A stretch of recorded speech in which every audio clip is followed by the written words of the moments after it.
For the first time at Post University in the history of the school, we've got regional tournament action for you as the Post University men's soccer team takes on Westchester University in the second round of the men's soccer NCAA tournament. Good afternoon, folks. It's Mike Vesci joined by Keith Davis for this afternoon's game between, like I said before, your Eagles and the visiting Golden Rams. We're about 4 minutes away from kickoff, getting you ready to go here. And before we do, we'll take a look at the season stats for both teams. Coming into the day, both teams it's really going to be a defensive battle between these two teams. As you look at Westchester, 1.50 goals per game, and they only give up less than a goal per game. Shots per game, about 12 and a half, 4.7 corners, 37 yellow cards, and 1 red card. For the Eagles, 2.11 goals per game, goals against us 0.63, 15.6 shots per. Corner kicks, they're averaging 6.5. In yellow cards, they got 23, no red cards. I'll bring in Keith on this one. Keith, what do you think the keys are to the game for both teams today? Well, talking to Teddy, he was very happy with the number of chances that they've been creating all year, but finishing has been a big problem. They need to get everybody involved, keeping the ball, pressing the ball, making sure that the other team doesn't have any joy. Talking to Michael Ben yesterday, he was very much about that Post is so dynamic in their attack, they have to defend spaces and make sure, even if they're running extra numbers into areas, that they are able to defend that and not chase the ball, because if they do, they're going to have a very short day. Yeah, both of these teams coming into the day, offense we don't think will be a big story because Soren Jensen in net for the Eagles and then Daniel Good on the other side have been two strong players for both teams. And coming into it, I mentioned this when we were in the quarterfinals, the Eagles' offense really hadn't gotten going until that day, and then they carried it throughout the tournament. You were down there in Bridgeport calling those games. Yeah, they were rolling, and when Post gets rolling, there's not many teams in the country that actually can stop them, and they're so sound and patient in the back that it really creates a nice opportunity for Post to advance a long way in this tournament. Same for Westchester. They have to play their style. Their best players are their goalkeepers, and 2 of their backs are their best players. Andrew Markopoulos, first-team All-PSAC defender, and Daniel Good, who played every second in goal this year for the first-team All-PSAC. So it's who scores today, because both teams are so good defensively. And we'll see if that Post offense can get rolling, or if Westchester can nick a goal, and you might see a lot of teams sitting way back in today. Yeah, this could very well be just a 1-0 game. We could be looking at penalty kicks for all we know with the way these two teams play. Yeah, and Westchester was 1 goal away from winning the PSAC, and it was a set piece midway through the first half. So they were right there to win the PSAC, so this should be quite a battle here today. You talk about set pieces, too. The Eagle offense throughout the entire playoffs, it seemed to work a lot, especially with those corner kicks. That's where they were getting a lot of their goals from here in the quarterfinals, and I saw a couple over down in Bridgeport as well. And then on those fast rushes where they had the odd man down the field, they were able to convert on those headers across field. It was pretty wild to watch. Yeah, one of the keys to Omar Florendo, when he gets running down the flank, it's ridiculous. Like, he makes it very difficult on the back line, whips balls and gets people into good positions. So it should be really interesting to see which team defends better today. We take a look at the bracket that you see. Sorry about the camera issues. We'll get that fixed in a moment. You see the bracket for today. Franklin Pierce will take on Bloomsburg later this afternoon. Post in Westchester right now. And then you've got Charleston versus Queens. Queens knocking off Notre Dame, the 7 seed, 2-1. And then Millersville taking on Gannon. Gannon was the team that actually lost early on in the PSAC tournament. One of the highly ranked teams nationally that ended up helping Post get this home game right now. Absolutely. 4 teams from the PSAC made it in this year, which is a very strong showing. Westchester, very happy they got the seed that they did, but they had a great season. Bloomsburg just the other day went up to Southern New Hampshire and beat Southern New Hampshire at Southern New Hampshire, which is quite a feat. So now they have another feat to try and get through Franklin Pierce. The winners of these 2 games will meet in the next round. Yeah, and Franklin Pierce hasn't looked as strong as they did early on in the year. And if I'm the Eagles, if we have to play them in that next game, should they win today, you got to feel really good about your chances because you've seen them once on this field, and then you get to go up there for kind of a chance at redemption. But they have to get through Westchester first. We're about ready to get the teams on the field and get the starting lineups rolling here momentarily. We'll keep it right here with the mics rolling so you can hear the anthem and the live announcements as we get ready for action here today at Lemoy Field.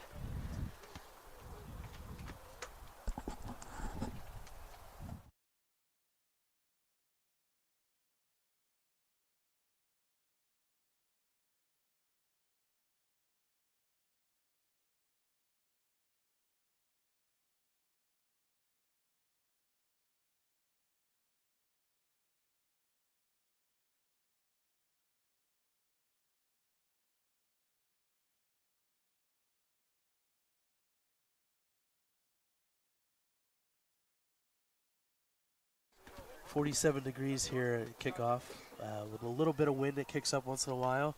Conditions that may affect a team along the way.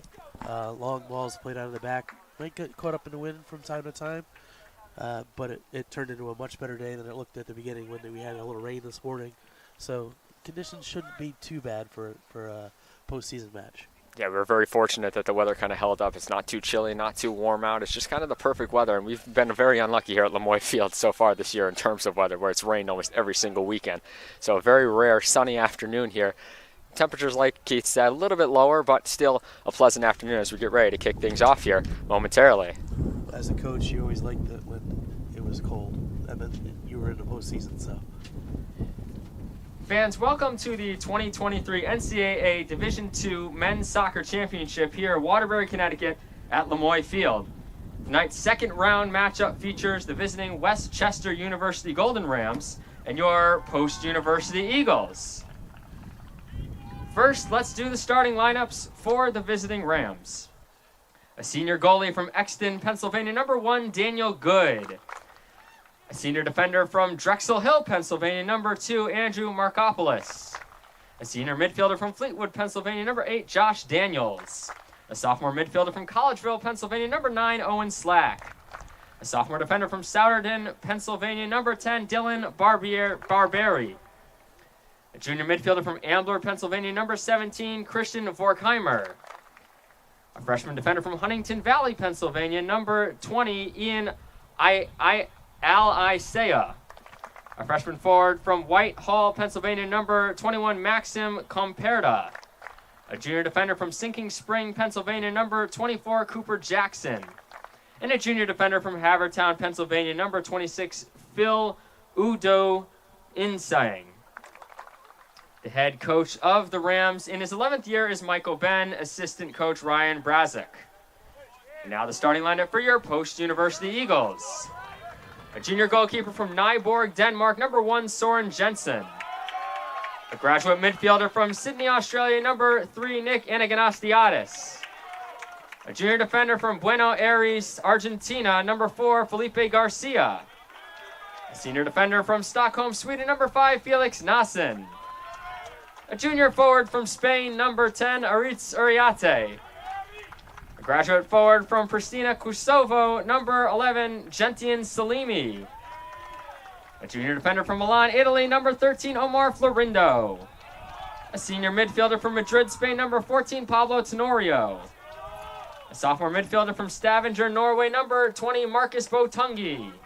A sophomore forward from Cantabria, Spain, number 21, Manuel Rolova. And a graduate midfielder from Milan, Italy, number 8, Andrea Berti. The Eagles are coached by Ted Haley. In his 18th year, assistant coaches Luis Figueredo, Scott Vanderwall, Sergio Sanchez, and Ryan Peters. Fans, at this time, we ask you please rise or move your caps for today's playing of the national anthem.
there you have it. We're just moments away now from kickoff. You just heard the lineups, but here they are on your screen once again. Like we said, Daniel Good in goal, the seniors. Then you got Andrew Markopoulos out there, Josh Daniels, Owen Slack, Dylan Barberi, Christian Vorkheimer, Ian Alisea, Maxim Comperda, Cooper Jackson, and Phil Udu Inyang. So that's your lineup for Westchester. And then on the opposite side for the home team, your Eagles, you got Soren Jensen in net. And then you got Nick Anaganastiadis, Felipe Garcia, Felix Nassin, Aritz Uriate, Gentian Salimi, Omar Florindo, Pablo Tenorio, Marcus Tungi, Manuel Rolova, and then Andrea Berti. Berti usually wears 25, but he is wearing 8 today. It depends on the kit what he'll wear. And so today you'll see him in number 8 on the field. Keith, what are the two, would you say, players, one for each team, that would be key to the success for their team in this game today? I think Andrew Markopoulos for Westchester, who is the senior leader, is the core of the defense. Everything comes out from him. And I think Uriate is very important, but Berti is probably the most important because he drives the engine, and especially filling in a little bit in a position today that isn't his common position. He's very important to run the offense. Yeah, that's what I was going to say. Uriate with 12 goals on the year. He had a pretty good CACC tournament. Without a doubt, could have probably been the MVP too, but he had a lot of good guys on the Eagles who all had a good shot at getting that MVP award at the end of the day. Yeah, I had votes in that. We had a really hard time because there was several guys that really could have been. So it doesn't take anything away from what he did in the tournament. Berti was a little special in just driving the machine. So we'll see if he can do that again today. Yeah. The team's getting ready to take the field. Like we mentioned, Soren Jensen in goal and Daniel Good on the opposite side. Jensen comes into this game as a career best. He's had a career year essentially for the Eagles. 7 or 8 shutouts already. He's tied David Montiel for, I believe it's 4th all time now in program history for most shutouts at 14. But he hasn't faced a lot of shots this year. 44 shots, I believe, is the total. That's a very low number, and so I think he's up to the test if he does get the shots, but his defense in front of him, they're just so tidy. There's not a lot of mistakes that happen.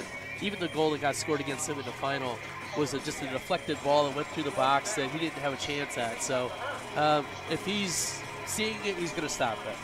That's the thing. Once you hit the NCAA tournament, you're going to see a lot more in the way of offense, I would say, in terms of shots getting on goal, because you're less and less teams. You kind of weed out not the worst teams, but the teams that are less offensively able to get the job done. And a lot of these games we saw at home this year, the shot differential was somewhere in, like, Post would have numbers in the teens, and you're lucky if the opposing team had 2 or 3.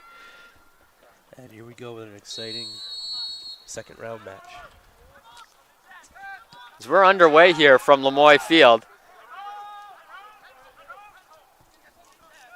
Right away, it goes deep into the zone. Good's got it in net, and he'll throw it back out to his defensive line. The one thing you'll see a lot of from the Eagles today is that their defense likes to settle the ball down in the backfield and then kind of set their offense deep before they, go down. Something I noticed against that Goldie Beacom team the second time around here was that they're much more aggressive early on in terms of they took some risks, it seemed like. Yeah. And were then kind of breaking out and got those few early goals and kind of set the tone from there. Yeah, and putting pressure on the other team is really important because you don't want them to get comfortable on the ball and feel like they can do anything. So early on here, it's a feeling out period. Westchester already deep into the offensive zone, which is not something we're typical of seeing here for opponents that come to visit the Eagles. It's mostly been the Eagles who control in their backfield and try and work it up towards the offensive side. But so far, Westchester controlling the possession for the first about minute or so with their midfielders on the pitch right now and kind of working around and doing what the Eagles typically do early on in games. Right there in the midfield, Anaganastiadis was able to kind of get ahead on it, and they're kind of volleying for it back and forth around the 35-yard line, and now breaking out with it are the Eagles. And there's Uriate, who we just talked about moments ago, who's had that stellar year for the Eagles, made the CACC All-Conference First Team, And then here you go, Florindo with the cross, and it's just going to be kicked away in front there by Markopoulos. Back out for the throw-in. I think Post will be happy to see that ball often today. If Berti can set up Florindo down this flank, A little bit better service there, but it already tested the back line, and they're just going to clear it out.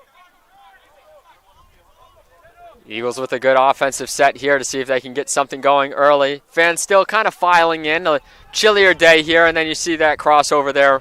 Rolova not there. It's going to go into the corner. It should be a goal kick. It will be for Westchester.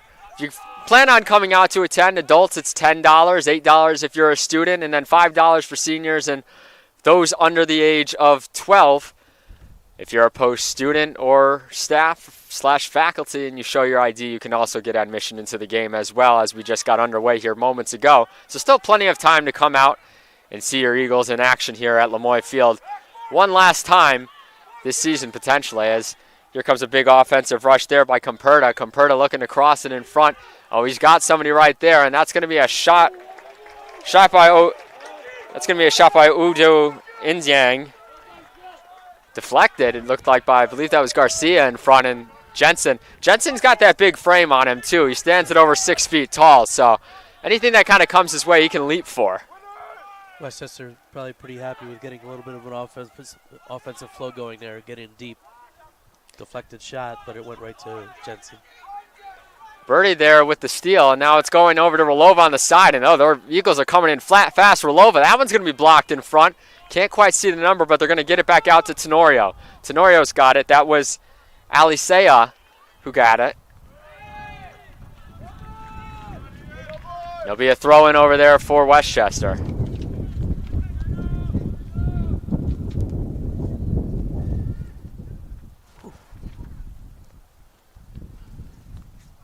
Looking to push it up early on here, and it's going to be deflected by one of their own. Right back with it are the Eagles. That's going to be Salimi. Salimi over to Florindo around the 30. Florindo's going to kick it back out. And Aganastiadis just had it over to Birdie. Now, there's what I was talking about, where they kind of like to set things up back on the defensive end with Nassen, your CACC Defensive Player of the Year, and Felipe Garcia, who honestly was probably right behind him in terms of voting to get that Defensive Player of the Year award with how many minutes those two have played. Now Salimi pitches it down to Florindo. Florindo on that left side. This is where they're dangerous in the CACC championship game. Florindo's going to be boxed out over there, and it's going to be knocked out, and that's going to be a goal kick. Good defense by Udu Inyang. Very nice defense, actually. He got beat, got himself back up into position, boxed him out so that he couldn't get the ball on the end line, and results in a Westchester goal. Yeah, nothing's going to come easy for these Eagles, it looks like, today, as they're kind of typically used to in their last several games. Unbeaten in their last 15, haven't lost since September 11th against Franklin Pierce here at Lemoy Field. That was a 3-1 loss. The Ravens, again, playing Bloomsburg later on today. Whoever wins this game will go down there and go up there and play them. You wouldn't expect too much easy in the NCAA tournament. Everybody brings everything they have because it's the end of the season if you don't win. So you got to bring it all on every day, or else you can see yourself going home. Yeah, one goal could be the difference in any of these games, and one mistake could be the difference maker. And the Eagles have done a great job this year of limiting their mistakes, both at home and away from Lemoy Field since Franklin Pierce. And even that Franklin Pierce game, they were a handball and a couple defensive lapses away from that being just a 0-0 game and a tie. It's just that those few little miscues make a difference early on in the year, and you can't have any of those here in the NCAA tournament because it could be the difference between your season continuing and your season ending this afternoon. Kicked into the middle and back with it is Taylor. Now over to get it is Vorkheimer. Vorkheimer kicks it across. Now Tenorio's going to take it away at the 50. Back into the back of the field to Botungi, and now they're going to set it up with Nassen right around the 25. Nassen being hounded over there by the offensive prowess of Comperta. Such a skilled back line for post. Both center backs can pass the ball extremely well, which starts the offense. Moving it ahead right there was the Eagles, but then Westchester jumps right back on it. There's a big difference between the makeup of both of these teams as well. If you look at a lot of international folks from Post University, and on the Westchester side, it's a lot of locals, a lot of Pennsylvania natives and a lot of people from the local area. They don't have, I believe, any international students listed on their roster. And that was something that Coach Michael Bennett talked about in the NCAA interview that Westchester had posted on their website, about how they kind of know their personnel because of that international flavor that they have. Yeah, he recruits from the South Jersey, Philadelphia area, so a tremendous amount of players from that area. And the club level is very, very good down there. The kids are close to home, and he's able to find very good talent down there.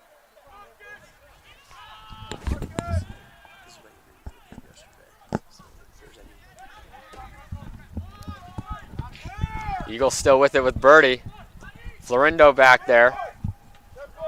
That one's just going to be headed back in by Markopoulos, and now back on the offensive end with it is Vorkheimer. Vorkheimer down the right side is taken away, and now back comes Salimi. They've got numbers down. They go to Uriarte in the middle. Uriarte's going to have to push it back out. They try to get to Florindo on that side. Probably we're going to look to set up that rainbow pass into the middle, but Florindo couldn't quite get it as I think that was Cooper Jackson, got a foot on it and knocked it out, and we're back to the midfield with it for the Eagles.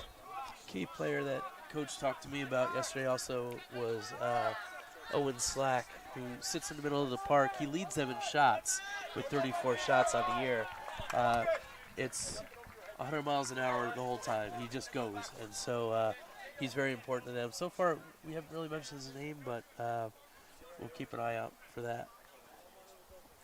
Been a pretty even play game so far in terms of the possession. Both teams getting some offensive rushes back and forth on the pitch.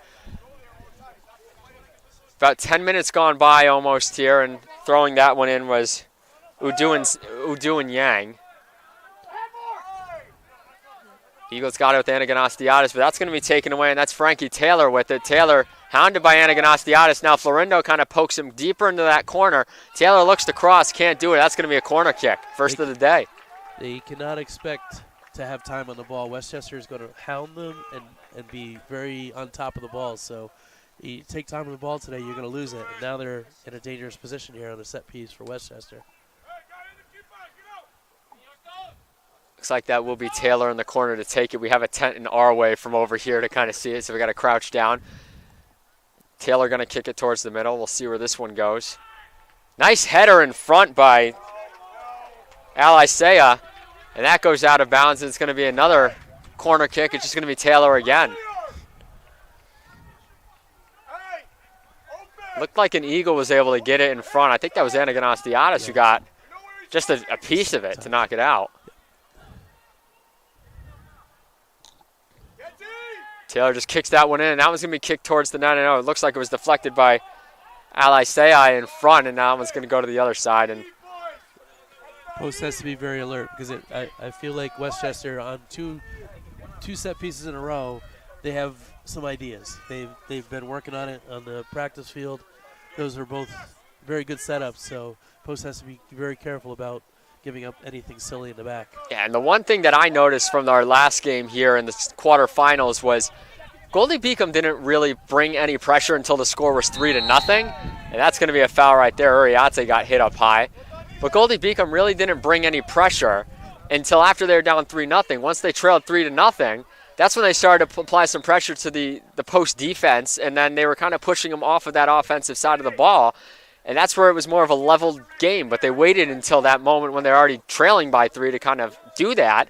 And by then it was too late to get back into it. Westchester's coming with that pressure right away instead. Yeah, we have had a collision there. Ian Alisea got a little bit of a bloody mouth.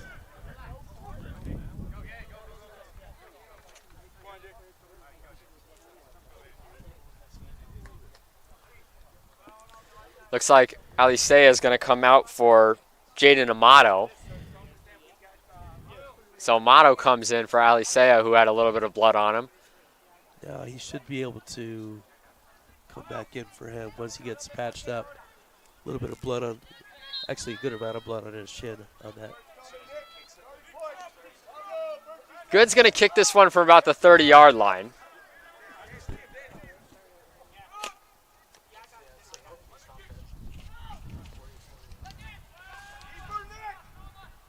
Nothing doing there, but then Westchester gets a Barberi on it, and then it gets kicked back out by the Eagle defense. Eagles really haven't been able to get too much going here early on. Again, though, possession's been pretty even, but Westchester's definitely had the upper hand in terms of offensive chances. It's been a lot of neutral zone play for Post University right now. Going in with it now is Uriate. He's got a chance to do something. There we go with Florindo, and now Salimi's got it. He's still onside. Salimi tries to make a move. He does. Salimi with the cross. No one there. Right idea, though, from the Eagles offense to try and get something going. Just didn't have the numbers down there to finish it. That's one that we've seen this year where you have Uriate or someone there on the right side who heads it home. Yeah. If they continue those chances, the forwards have to figure out how to get there because he serves a nice ball and plenty of opportunities to do it so far. The Eagles really like to use that left side of the field. It's the left side on your screen and in terms of attacking direction as well for the Eagles. If you're looking from the opposite side of the field, that's where you have it the opposite way. Be right to left.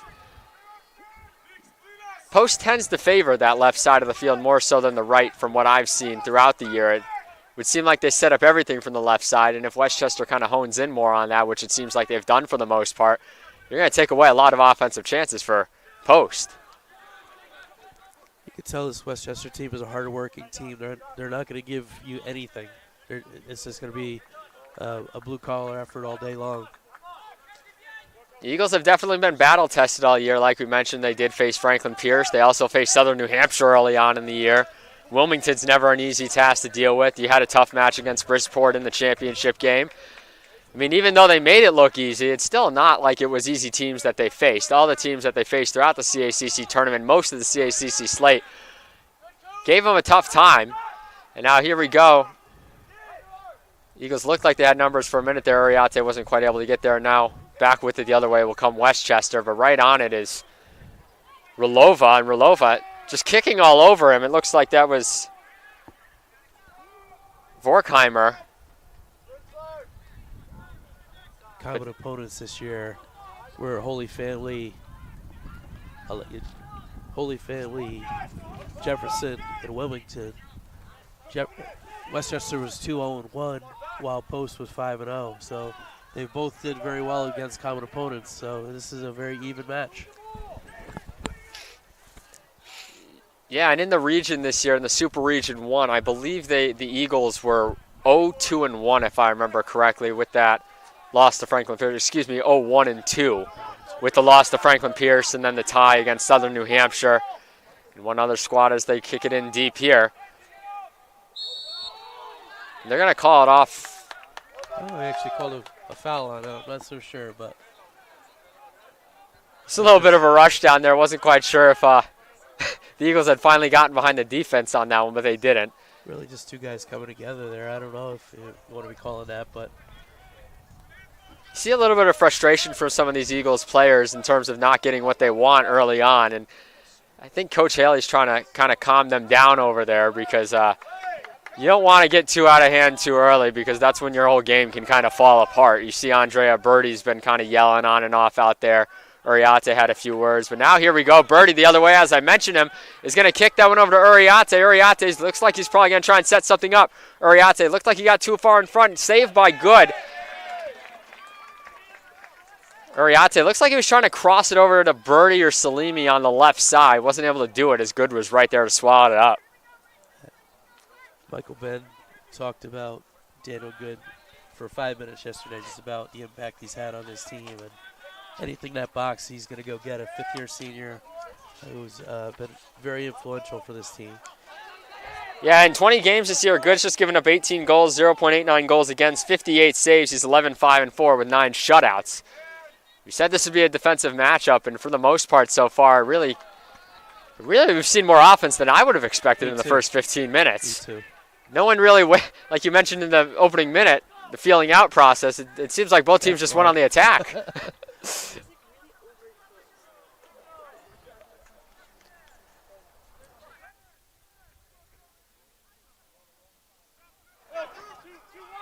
Eagles now looking to break it out the other way. That's Florindo with it over to Salimi on the left side. Salimi now is going to cross it. No one home, but now he's got Relova over there. Relova to Uriate, blocked in front. Back out to Birdie. Eagles offense now coming with it. And now that's Birdie over to the right side to Botungi. Botungi's going to kick it in deep. Botungi, the header by Birdie, just wide. That's going to be a goal kick for Good. Jay D'Amato stepped up there, and a very big block. on Ariati.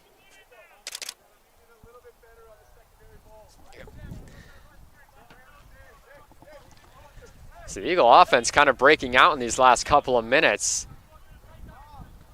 A few good opportunities against Good, but nothing quite getting home.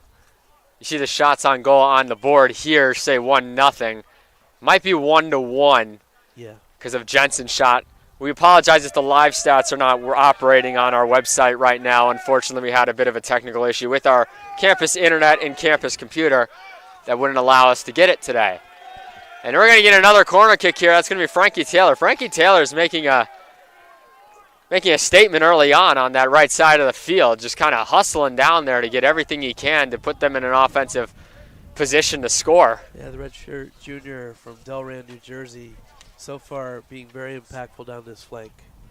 And if Post is going to attack with their left back, the counters may come through Frankie Taylor coming down into that area. There goes Taylor's kick, and that one's just kind of carry him off of a rim. And we see right there, that was Markopoulos with the shot, and now Markopoulos was just clapping in the face of Florindo. Westchester's coming with some fire early on with this, and they've got momentum on their side, even though they're playing on the road right now. Yeah, they have every right to be right now. They've been really carrying that pressure and making it difficult here. Can never overlook any opponents in this. Don't want to say that the Eagles have here. I mean, they're playing very well early on, but Westchester just seems to have the upper hand in every aspect of the game right now. The Eagles have had a few offensive opportunities, but the possession is starting to clearly tilt into Westchester's favor. Very surprising because that's not their game. Post needs to have the ball a lot to be successful, so Westchester taking them out of their game. And Aganastiadis kicks it in deep, and then you see right there it's taken away by Udu Inyang. Kicked in deep, and that's going to be headed away by Comperta and Aganastiadis with it. Now that was Botungi who clicked it down to Rolova. Now Tenorio fighting in the midfield, and you're just seeing right now the Eagles are clearly getting out hustled on all fronts. That was Barberi who just came out of nowhere, and Tenorio just kind of was jogging behind him. Who wants it more right now? And it looks like it's Westchester. Yeah, that's all it is right now. 20's going back in. Ian Alicia, who got patched up.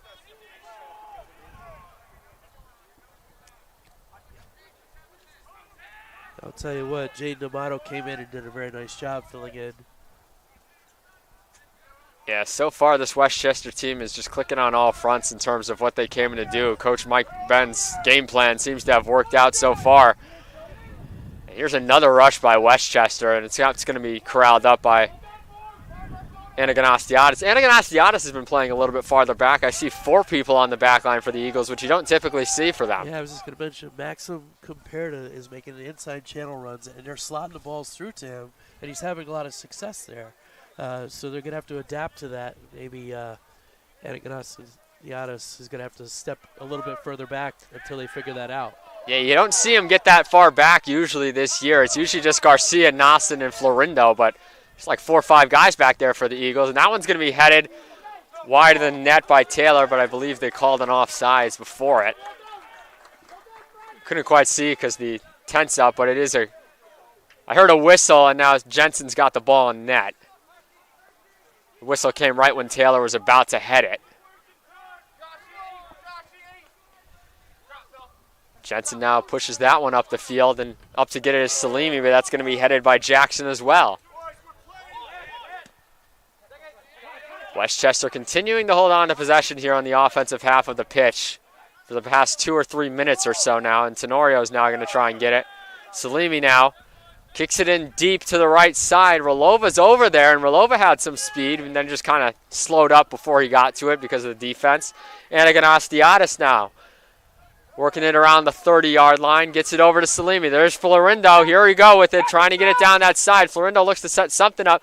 He's got Salimi. That one was kind of deflected in front there by the Westchester defense. Now Florindo back to Birdie. Birdie, it seems like they're trying to maintain possession for now. Salimi now with it. Udoyang all over him. And now that one's kicked in front. Uriarte nearly had it. Oh, man, that was just going to go wide, and Good's going to grab it. So close for Uriarte. Looking for a little flick there with the head, and had he gotten it, it would have been tough for the keeper. So a nice methodical offensive opportunity for the Eagles, not trying to push it up and just rush it. Kind of took their time and moved people around before they could find some open space and get something working on offense like they did just there.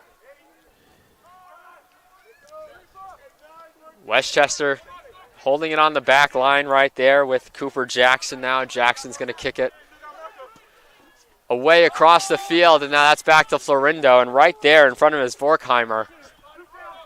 Florindo kicks it deep, and that's going to be near Uriarte, who punts it back over, and Slack's got it now. Uriarte's got it. It's 3-on-2. Relova now's got it. Relova over on the right side. Relova with 4 people on him still has it. And now Salimi. Salimi's just kind of waiting there. That was smart. He waited for Relova to come over. Relova shot blocked in front, and that goes out of play. So now we've got a corner kick opportunity for your Eagles. Looks like that was Markopoulos with it. Another great play by Markopoulos. It'll be Birdie to take the corner, and as you mentioned, Keith, he was a big part of the championship run, and a lot of it came off of him. He was a big manufacturer of the offense because of his corner kicks. Yes. He creates nice set-piece balls.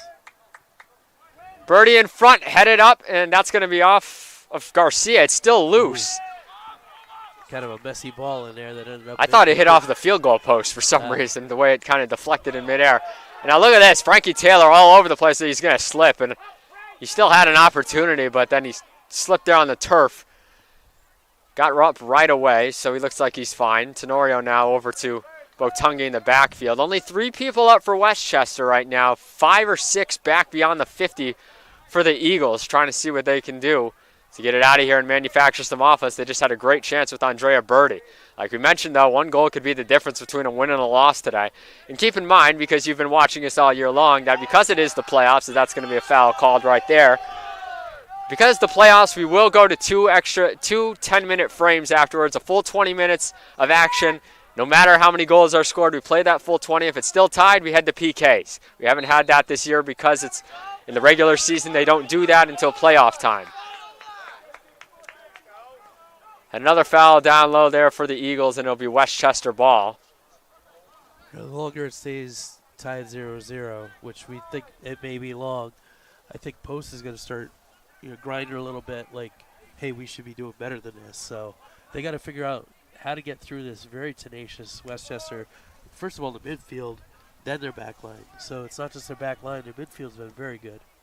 Yeah, and if you don't get a goal here in the first half, if you're Post, honestly, if you can keep this at 0-0, I think head coach Ted Haley, being the veteran he is in this conference and in the NCAA, will make some adjustments at halftime if they can get there. But, I mean, they've started to kind of piece it together on offense. They're just not entirely in sync at times quite yet, but they're starting to slowly get things back together, as you see Alisea back out there. Great minutes by Jaden Amato, who came in. Amato came in as Uriarte collided earlier on with Ian Alisea and drew some blood. Spent about 10 minutes off of the pitch, and now he's back out there. Going to get a throw in for the Eagles. Team shape for Westchester has been very good. Very distinct pressure on Post. Not a lot of free runners. Yeah, this Westchester defense has just been all over the place. It's hard to tell who's who because it seems like everybody's getting a piece of it at times for them. As Florindo now is going to work around one and now gets help from the Rams get some help on the back end. Everybody for the Eagles over there, and Florindo finds some space. Florindo with the cross, the header. Oh, Relova just high and wide of good. He had him beat, though, if that one got on net. That's some of the best interplay that we've seen so far with the third-man run from Florindo coming. And like we said, if he gets going down this flank, it'll be tough.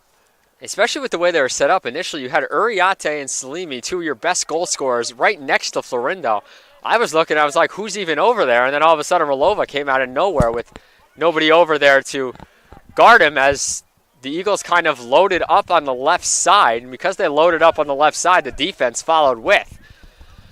Eagles, though, now starting to find their mojo, it looks like. Birdie now has got it near the left side, and that one's going to go off the back foot of Birdie. He's frustrated, but, I mean, it was clear as day that he was being hounded all over. That's not a foul. That was just a gritty defensive play by the Rams. Now Westchester will try and get something going, and it's Taylor over there with Vorkheimer. Birdie and Garcia right next to each other, and now Florindo's going to kick it into the midfield. Uriate's got it, and now he's going to kick it back. And the Eagles will try and slow things down. Just about 18 and a half minutes to go here in the first half. We're still tied at nothing. Westchester has offensively had the upper hand so far, but the Eagles the past few minutes have started to find their rhythm and start to honestly just hustle a little bit more, which has been a big difference maker in terms of making sure that they can kind of keep Westchester off of the ball a little bit more. They're maintaining possession a lot better than they were early on, where they're kind of just running quick with it down the field. I expect to be there a lot of talk at halftime about how Birdie and Anaganastiadis can do a little bit better of owning that center of the midfield, because right now Westchester is owning it, and if that's the case, that's going to be trouble, because you want those two players on the ball a lot. They haven't been there as much. Free kick coming up here for the Rams at about the 42-yard line. It's like that. Can't quite see the number from over here. I think that was Jackson who was going to kick it away. No, sorry, that was Alisea. Now Frankie Taylor with it. Taylor's going to fire that one towards the net, and it was deflected. And then Florindo with a nice diving stop on that shot attempt by Josh Daniels may have just saved the goal. Beautiful stop there by Florindo. That's why he was second team CACC All-Conference. Yeah, it's not just the attack, but he does a great job defending as well. Eagles had several players who made that All-Conference team, both on the first and second. Florindo was the only second-team player to do so. Anaganastiadis, Nassen, Garcia, Jensen, all making that first team.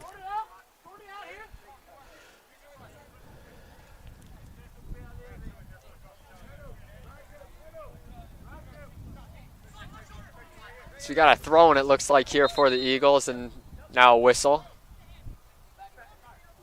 Looks like they're moving them farther back. Then Florindo will do it again. This is a very disciplined Eagles team that doesn't take a lot of cards or anything, and that shows up on the stats that you saw in the pregame. But one of the things I do notice from time to time is Omar Florindo can get a little bit too heated, and he's drawn a couple cards this year, if I'm not mistaken, but head coach Ted Haley has done a good job of keeping him in check when he gets out of hand. And even in the Goldie Beacom game when they were up 4-0, Florindo was still kind of yelling at the refs and was teetering on the edge of getting carded for it because of how often. That looked like it was a handball.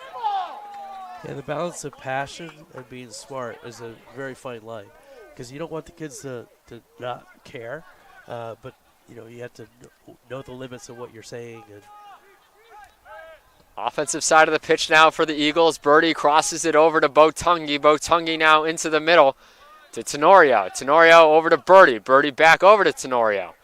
And Birdie throws his arms up. I guess he wasn't happy with either the way he passed it or Tenorio's reception of it. Again, mentioned it a few minutes ago. Birdie's been doing that a lot in the early going of this one. You want to kind of keep a cool head in this one. 15 minutes to go. You're still tied at 0. You're starting to get things pieced together. So just slow and steady, I think, is going to win the race of this one as things have kind of evened out with both teams settling in now. So we got an offensive opportunity here for the Eagles on the far side. That's Relova over to Tenorio. Tenorio pushes it back in, and Good's going to grab that. Now, an interesting fact is Jack Diefendorfer, who's coming in now for Westchester, is their leading scorer, but he does it off the bench. Coach says he comes in he's the energy guy, and you're going to see a different. When he comes in, watch for things to ramp up for Westchester. Yeah, that was one thing I noticed before the game. 6 goals for him this season, but he wasn't in the starting lineup. Never is. Coach says he always brings him off the bench because he watches and sees what needs to be done, comes off the bench and does a very nice job. provide that bench spark, which right now Westchester might need. Their offense have kind of slowed down in the last few minutes. And this game has started to kind of tick in the Eagles' directions. Here we go, Florindo with the cross. This is going to be way too high, I think, but Uriarte was almost right there to grab it. Bunch of Rams in front, though, were able to get that out of there, and that was Vorkheimer who ultimately kicked it out of play. Florindo now will throw in. Midfield back pressure for Westchester is very good. They fill in the gaps, don't give up anything easy. You're going to have to earn your right to continue on in this tournament all season long. It's going to be a matter of who wants it more. In the early going, it seemed like Westchester was the team that wanted it more. Now the Eagles have shown up and said that they want it as well. Diefendorfer coming in now. He'll take out Comperta. About 13 and a half minutes to go.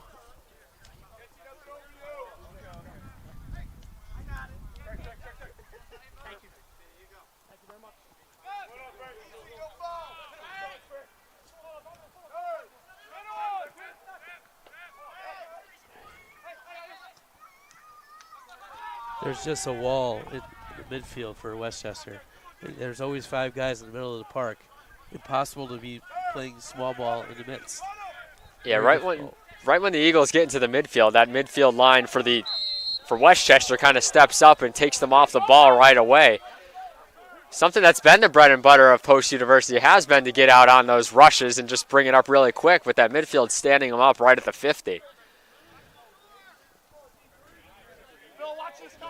Francisco Souza is putting on a jersey now. It looks like he'll come in as a sub pretty soon. Souza missed a few games this year with injury, and now he's started to play off the bench in the last few games. Throw in there. Relova now is going to kick it out to Salimi. Salimi on the cross. And no one there. Tenorio seemed like he was right there to potentially move in and grab it, but I think he saw somebody on the other end for the Eagles who he thought was going to get it instead, but they weren't there. I think Ted Haley's still trying to figure out how to replace Luca D'Antoli, who's not playing again today, because he's so dynamic in that midfield out here. And they're trying to figure out who's going to fill that in. So maybe that's where Sosa's coming. Yeah, and should the Eagles advance, they would probably get D'Antoli back, I'd have to assume, with a week and a half off before the next round, because Thanksgiving week they won't play next week in the 3rd round. So this is their first game for until about another week, as Uriarte is going to kick it in deep, and that's just going to be pushed out there. Yeah, you like him being unselfish there, but your top goal scorer, you want him taking chances, let people get the rebounds, because they're not clicking. So you might as well get some shots and test the goalkeeper a bit. Yeah, being aggressive on offense is something that you don't see too often from Post in terms of from one person. It's a very balanced attack with everybody kind of moving it down the pitch. It's never one person trying to take it all themselves. They always like to pass it, and sometimes they might make one pass too many that prevents them from getting that offense going. Like I mentioned, heading into the CACC tournament, they only had 6 goals in their last 5 games, and one of those was an own goal by Holy Family. But then right after I had said that, they struck for 4 against Goldie Beacom. Well, they've had 12 different goal scorers on the year, and while Westchester's had 13, so they find offense from whoever's going to give it to them. And obviously Uriarte's leading the team by a lot, and then a whole bunch of people with a few. But you have to you can't win the lottery if you don't buy a ticket. You got to be taking shots. Haven't seen a lot of shots from either team in the last about 10-15 minutes or so. Again, we'll get you halftime stats when we reach the halftime mark. But as we see on the scoreboard now, it says 2-1 in shots on goal for the Eagles. With 10 minutes to go here in the first half. A lot of early chances. Westchester's had 3 corner kicks so far, and each one of them gave them a good opportunity to score against Soren Jensen. Jensen was tested right away with the deflected shot in front. He was able to stand up against it, as we talked about. He's not had to face too many shots so far this year. And even in this first half, despite the offensive opportunities, he really hasn't had to face too many shots because that defense, even deep in their own territory, has come up big. Oh, you're talking about a 4-5 matchup here. So obviously there's been, the committees look at these teams and who they've played and their strength of schedule. it's a very even matchup, and 4-5 is about as close as you get. And so far, that's bared out today. Yeah, very even play so far. Again, these teams are the 4-5. The 1 and the 8 will play later on in Franklin Pierce and Bloomsburg. And then on the other side of the bracket, you have Queens that advanced against Notre Dame the other day. We'll show you the bracket again at halftime. That game will go on later. And then Gannon obviously is going to play as the 6th seed. Gannon was going to be one of those top 4 teams that was potentially going to host until they fell against this Westchester team. And that opened up the door for us to host the first regional matchup in post-university history for any of the athletic programs here. So a pretty good showing, as you can see across the screen, across your screen. The fans have started to file in a little bit more, and they're also watching up on the hill on this Saturday afternoon. Garcia is going to kick that one in deep. Now Tenorio is going to get it after the deflection. Tenorio just kind of punts it across, and no one really there for the Eagles. Felipe Garcia basically playing as a center midfielder from the back line, the way he picks balls up front, creates attack. Yeah, I mean, if you look at the stat sheet, you don't see him with any numbers in terms of goals scored, assists, points really, but that's the thing about soccer. You don't always show up on the stat sheet to make an impact. Yannick Alciatis fires. Oh, man, he just missed that one wide. And that's what you want to see, opportunities. He wants, coach wants him to step up a little bit, not let the offense look at their goalkeeper like that. That was a little dangerous. And that was way out at about the 30-yard line. Yeah, I was trying to figure out where he was. It was 30-yard line, so. You don't see the Eagles take too many shots from out there at all.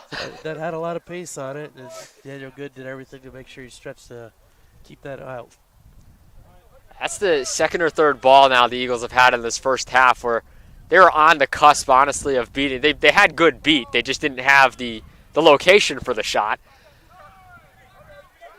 So Westchester's escaped trouble a few times. They've put the Eagles in some trouble, and they'll look to try and do it right here. 7 minutes to go. And now Anagan Astiatis, who just missed that scoring opportunity up to Uriarte. You're seeing a little more of that hustle from Post now as this first half has worn on. Early on, it was all Westchester, but now it's started to even out in terms of that pace for both teams. Now Post seems like they're in it. And you got to wonder if it was maybe some nerves early on. You've been in the tournament before, but you've never played at home in the tournament before. Want to put on a good showing for the home crowd as they've done all year. Offensively now Birdie with it around the 30. Now Westchester gets it right back. That was Alisea kicking in deep. Now Nassen with it. Just the calmness of Felix Nassen is enjoyable to watch. Yeah, the defensive player of the year has appeared in nearly every game for the Eagles. Missed again, a couple injuries while Florindo just falls down there. Nothing to that one. He just fell on the turf.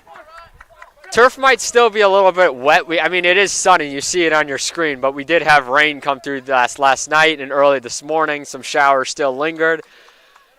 And turf's a little bit different, so depending on the quality of it, it could potentially lead to some slipping. So that's probably what we're seeing here on and off. We saw it early on from Frankie Taylor, too. 5.5 minutes to go here in the first half of this one. Still 0-0. We thank you for joining us on the NCAA's website, on our YouTube channel, and on the CACC network, wherever you're joining us from. As that one was deflected, and now here's going to be a chance for Daniels, and then he takes it back out. Daniels over to Slack, and now back in the corner with it, and I believe, yep, that's going to be an offsides call. Frankie Taylor came from deep. He's found some joy out here on this flank where he's got some space. He just went a step early, but Westchester's finding opportunities on this wing. 40 minutes gone by here in the first half. Jensen with it in his own net. Kicks it down the field deep to, wow, he kicked that one almost 60 yards down the field. And Westchester tries to get it right back, but now with it is Botungi. Botungi is going to push it up to Tenorio. Tenorio over to Relova, and then Botungi, he slips a little bit too. Nassen now in the backfield with it.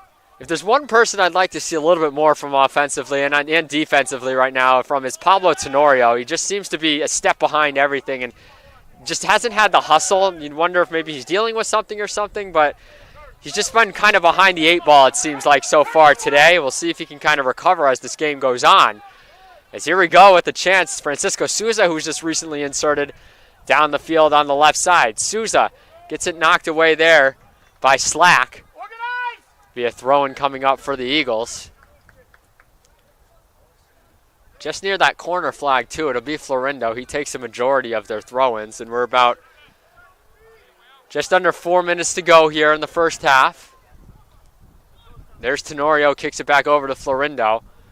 Now it's going to be deflected in front by a Rams player. That one's in front now, and Good's going to swallow it up.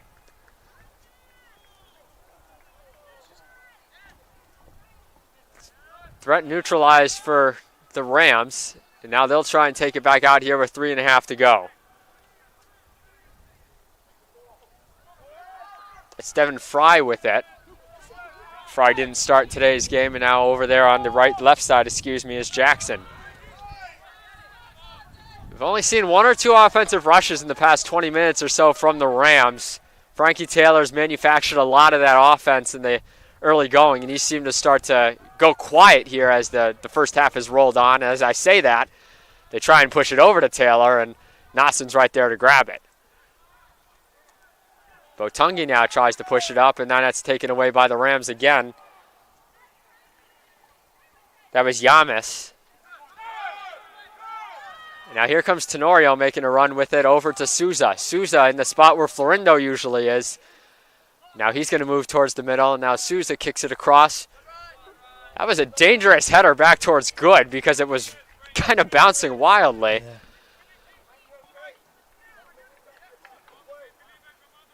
So at halftime, Teddy could talk about tactics, but you have to match heart. And so far, Westchester's been very, very gritty and hard-working. They're going to have to match that. Yeah, one thing I noticed, though, from this post team is they're not taking as many fouls as they usually do. Right. And I think that's part of what you're saying is they just haven't been as aggressive on the ball as Westchester has. There haven't been too many fouls for either team here in the first half. But there's also not a lot of time and space on the ball either. So they've been doing a good job of limiting post, being able to get creative and get into their flow. And that's an earmark of Westchester soccer. Yeah, even the hang time on a lot of the balls has been so short that players can't get into position to kind of fight for it where you would see a lot of those fouls called. And there's another one pushed back over by Barberi over to Good.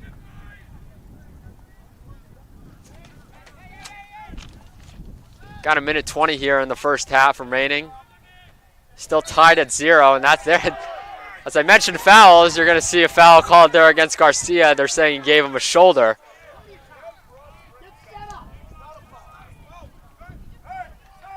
We got 1 minute left in the first half. We're still tied up at 0. Slack's going to take this free kick. I wonder if he's thinking on net with this one.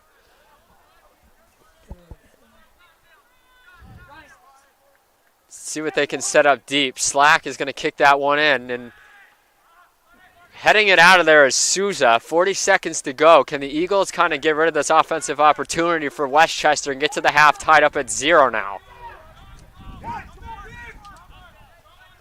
Westchester looking for one last opportunity here on a long throw. Barberi, it looks like, is going to be the one to throw it in. Barberi's going to put some steam behind that one. That one's in deep. It's headed in front. Now it's kicked around on the ground off of a few Rams. A nice save there. That was Alisea with the save. 5, 4, 3, 2, 1. And at the end of first half, they score Westchester 0 and your Post University Eagles 0 here in the second round of the NCAA tournament. And it was a pretty evenly matched first half, Keith, from both teams. A great chance there by Westchester right at the end of the first half, but Jensen up to the challenge, and we'll head into the halftime break tied at 0. Yeah, Westchester's not going to go away. Their work rate's very high. Post has to figure out how to get their center midfielders a little bit more involved, and we'll see what happens second half. So we'll take a quick break here, get you some halftime stats, but thank you for joining us for the first half here. Score 0-0 here in the second round of the NCAA tournament, Post University in Westchester.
champions know how to seize opportunities.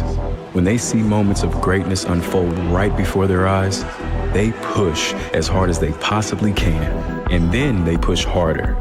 Because the heart of a champion never settles, never quits, and never stops giving its all. We are champions. We are Division II. We go big, we give it everything we've got, and we win. On the field, on our campuses, in our communities, for our causes, in our careers. We rise to become champions in everything we do. We are Division II, and there are no limits here. We make our time count. We set our own path. We become champions on our terms. It's time to up your game, because we're here to play and learn. But most importantly, we're here to discover ourselves, our vision, our heart, our drive, to achieve every goal we aim for, because we want to be champions at the highest level, life. At Division II, the opportunities are here. Are you ready?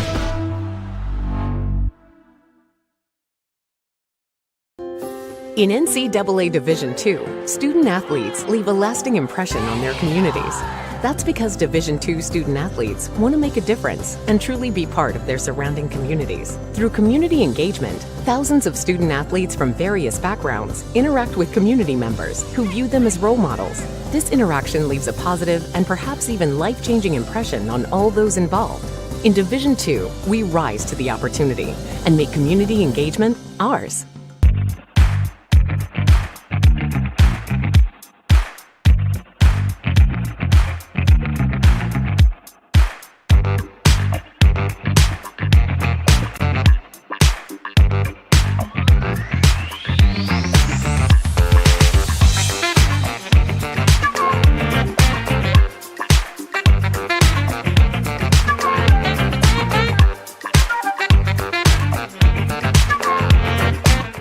In a country where 1 in 5 people are affected by a mental health condition, it's time for all of us to step up and change the conversation. We all have stress in our lives and manage it in different ways. Grades, finances, practice, family, games, finals, homework, playing time, friends, midterms, treatment, studying, sleep, time for me. We don't have to find the balance on our own. It's okay not to be okay. We're all in this together. People can and do get better. Caring about one another can be your competitive advantage.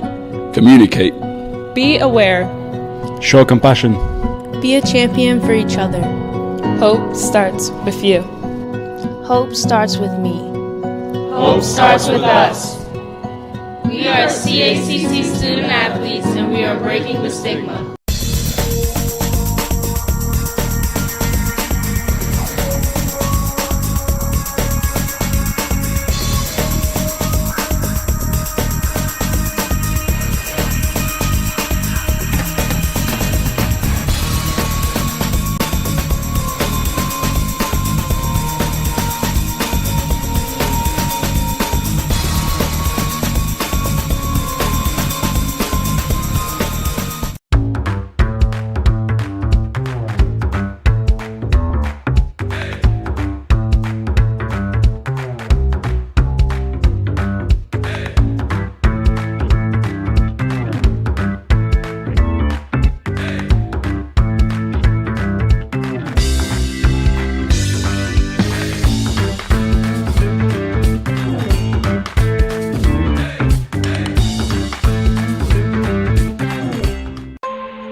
The NCAA has nearly 500,000 student-athletes from more than 1,200 member schools and conferences.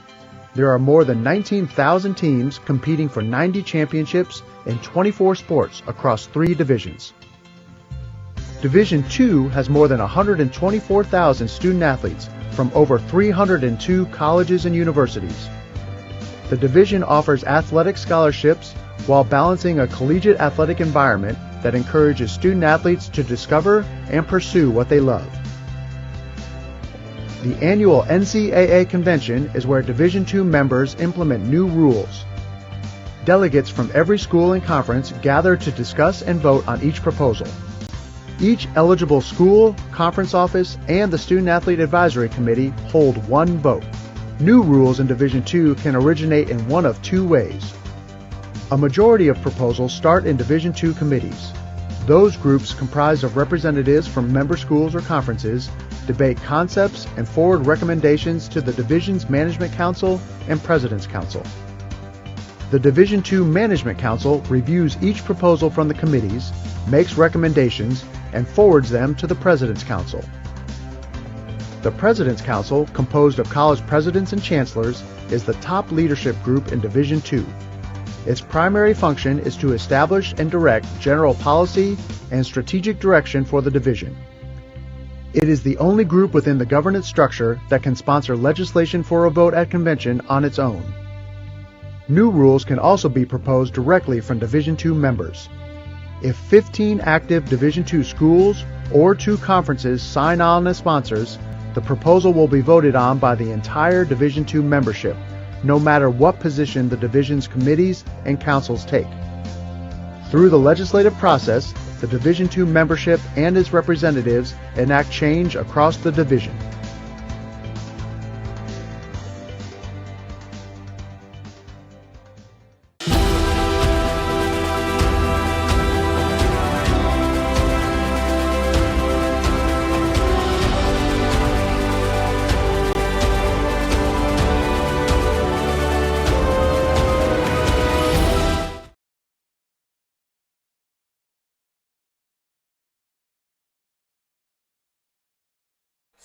As we're ready to go here in the second half, you see your halftime stats there. 7 shots for Post, 5 for Westchester.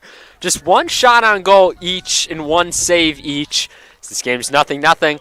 And then it was 3 corners to 1 for Westchester, but 2 of those 3 came very early on in the first half, and then things kind of settled down as we get ready to kick off the second half shortly. Mike Vesci joined by Keith Davis here in this second round matchup between your Eagles and the visiting Rams, a 4-5 matchup. And Keith, you were talking to head coach Michael Ben just a few minutes ago. What did he have to say about his Westchester team going into the second half? He's very happy with the first half effort, really making sure that they're playing the way they want to play, which is high intensity, working hard, limiting space. I didn't get a chance to talk to Ted Haley, but I'm thinking that he may not have the same feelings about the first half because Westchester did take them out of their free flow. So he was very happy. He said they've had a couple opportunities. Set pieces in there are dangerous, so he's hoping that the halftime didn't end because he wanted to keep that flow going. We'll see if Westchester can do that here as the second half is underway. 45 more minutes on the clock, but we won't see how things will shake out until we get through the rest of this. Again, 0-0, just 1 shot on goal apiece. We were able to, it seems like, get the live stats up and running. So if you are joining us, it seems like we were able to get those back up and live on the internet. We are just setting up our computer for the second half right now to get the subs in for both teams. And right away, the Eagles have an offensive chance. And no foul was called there. Rolova got knocked down. I think that was by Alisea. No call there by the ref, and it's just going to be a goal kick for good. But Rolova had a good opportunity. I think he might have gotten a piece on the way by. Rolova was cutting in, juked him, got turned, and they didn't call it. And I'm not so sure. Yeah, something I always have liked to do this year in games I've called is kind of look at it from the ref's angle as well as the player angle. But That's one of those rare ones where I can't even look at it from the ref angle and understand what he saw, because it looked like Rolova got tripped up deep in the, I believe it was in the box too, so that would have been a penalty kick. I think it was just on the edge of the box. Actually, it might have been in the box, yep, with inside the blue line there. Hard to tell, but now the Eagles early on have really controlled this pace in the first minute and a half so far. Uriarte just had it now. Anaganastiadis, he's going to fire it in deep, and that's going to be just headed out of there by Jackson. We didn't talk about Botungi very much in this half. He didn't seem to be as involved. Was an all CACC tournament player because of his involvement, so they might need to get him involved a little more. Yeah, Anaganastiadis, not somebody with, big numbers, but he's still somebody who's very strong in the midfield for this Eagles team, playing in every game this year. And he also helps us out sometimes when he's not on the field with taking photos for some of our teams. So he's a multi-tool player. Good's got it in the backfield, and now they're going to try and move it up the pitch. That's Udu Inyang on the right side with it as we flipped fields in the first and second half. Still a pretty decent-sized crowd here for this 12 o'clock afternoon matchup. And if you are following, if you're an Eagles fan who's watching this game, there's a lot of action going on for your post-athletics teams. Women's basketball and men's basketball are on the road right now. Women taking on St. Anselm. That game just got underway. And then the men just got underway against St. Thomas Aquinas. About an hour ago, I don't have a score for you right now, but we'll try and get that. The football team, final game of the year, taking on Wagner, a D1 school. Seeing if they can maybe pull off a big upset there. And then later on tonight, Assumption taking on your post-university men's ice hockey team. The women's ice hockey team taking on Assumption in about 10 minutes from now. They're playing on the lower rink. If you're planning on attending that game, the game was moved to the lower rink due to a issue on the upper rink at Shelton. So if you're planning to attend that game, just keep that in mind. They will not be on the upstairs rink as they normally are. Eagles have really maintained control here in the early going in terms of possession in the first 4 minutes and change. It's been all them so far. And that's what I was talking about early on is, if you can get to halftime with this game still tied up at 0, and you have Coach Ted Haley in the locker room telling his players what they need to do in the second half, you might see some adjustments, and I think we're seeing that already early on. Not much shifting in position, but mentality has changed. The hustle there to start for the Eagles early on, just about 5 minutes gone by almost here in this scoreless affair. Again, we will play 20 extra minutes of overtime, and it'll be as many goals scored, we'll just play on should we reach there. And then depending on how things keep rolling, we could end up in penalty kicks. So all depends on how things shape up here in the last 40 minutes. As I just got a scoring update from football, it is 35-7 Wagner as the first half is winding to a close. We are tied up at 0-0 here. That one's thrown in deep by Barberi, and that one's going to be knocked out. To be another throw-in. You see Luis Figueredo, the assistant coach, talking with one of the referees about the way they're throwing in the ball. They got to not get caught up in this stuff. They just got to get post-play in. And that's something that I've noticed, not only from the coaching staff, but sometimes the players, and the players can feed off coaches sometimes, where if you see your bench complaining about calls, then the players start to complain about it because they feel that they should deserve something and they don't get it. Distracts you from what you're trying to get accomplished. Exactly. So we're going to have a free kick in here deep for Westchester. A few shadows creeping in over here on the left side because of the wall that you have, as that one's kicked across and headed out. That was Daniels who kicked it in, but then it was headed away by the Eagles on defense. That was Westchester's first deep zone opportunity. Tenorio just got absolutely clobbered there. That was an awkward one right there. He just kind of got flipped, and he's down.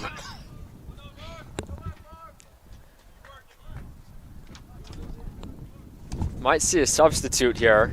I think he was trying to clear the ball off of the Westchester player and ended up having a bit of a collision,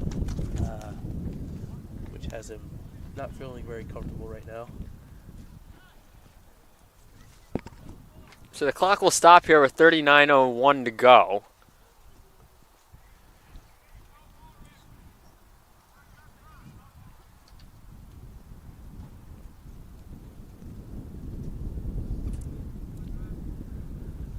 As the trainers just came out, we don't want to obviously show an injured player on the stream, so we have the camera at midfield right now, but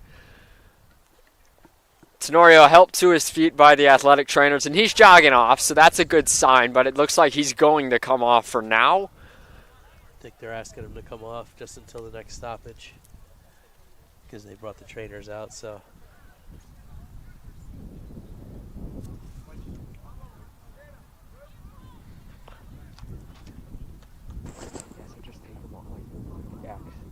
Not sure if you could hear it on the mics, but the wind has picked up quite a bit here at post, blowing from our right to the left.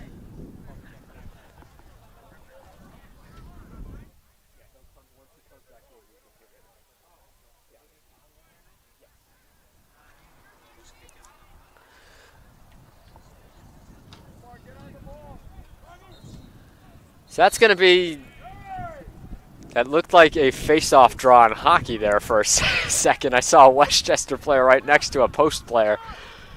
And then they were just off to the races, and ref brings it back, and now we're going to kick it away. Florindo does, and we restart. So Tenorio back out on the pitch. You know, Post has been playing balls into spaces, and every time they turn, Westchester is right there on their backs.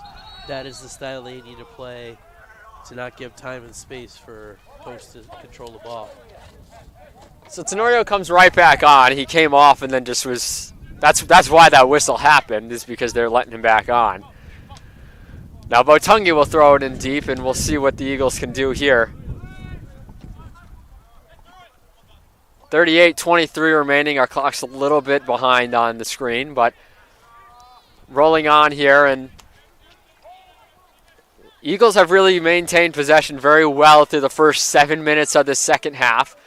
And that goes off the ref, and we're going to get a stoppage because now the ref got good defending by the ref hit. There. It was actually Pablo Tenorio who just hit him with that. it. On a cold day, he got him right in the back of the leg and hobbled him for a minute. Eagles were looking to set something up here, and now they'll have, I mean, somewhat of a free kick, I guess, as kind of give the advantage to Westchester on that in terms of they can kind of settle their defense back, and then Anaganastiadis just kicked it and wasn't on the same page with Birdie, so it goes out. Just a little off today. Just not connecting it like they have been throughout the CACC tournament. And that also comes with playing a tougher team in Westchester than what you saw maybe against Bridgeport. Not that Bridgeport's not a tough team, but different style. Yeah, exactly. You're playing one of the top-ranked teams in the East region, the super region that they have, coming off of a big win against Gannon and then, you know, dropping the finals, but still right there until the very end. So Westchester has a chance to make some noise. Post has been atop the United Soccer Coaches poll for much of the year. Currently ranked 11. They were as high as 9 earlier this year, and then they actually dropped back after winning in the winning the first round matchup in the CACC tournament. They dropped back 2 spots after a dominant 4-1 victory.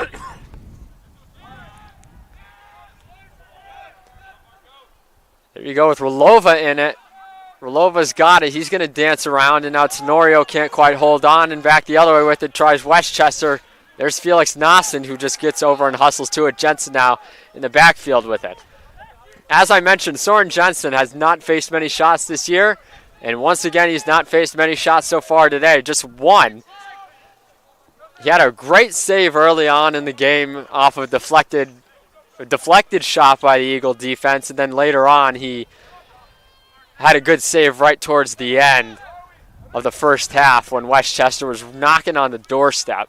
But one mistake could be the difference between your season continuing and your season ending today. And right now, it's a matter of who's going to blink first. We said it before the game. One goal could decide this whole thing, and right now it's looking like one goal quite possibly could with the way things have trended so far here in the first 55 minutes or so. Is we're going to get a stoppage.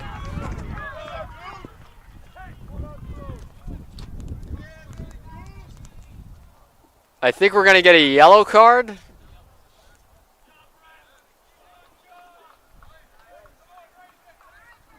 Yeah, that's going to be a yellow card issued to Omar Florindo. So Omar Florindo with the yellow card. And I talked about it in the first half, Keith. I think what he saw is the player was moving away from the ball and the clip was from behind, so that's why he called it. But you hate to see that at this point in the game. He's got to play very differently now.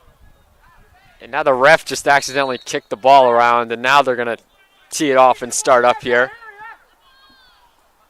So Omar Florindo picks up his first yellow card. A second one would equal a red card, and that would end his day. And he would also, if they advance, the Eagles, that would be a suspension for a single game, which would be crucial. So Florindo's not only got to watch the way he plays on the field, but he's also got to watch what he says, as we saw him on this side of the field in the first half, getting a little agitated at times. So now you're entering a critical stretch, the last 35 minutes.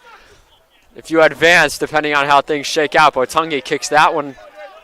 Goes out of play. Westchester ball here, 35 and change to go. You're starting to hear the crowd get into it a little bit more as the second half is starting to pick up. You're hearing both benches start to get on their feet a little bit more.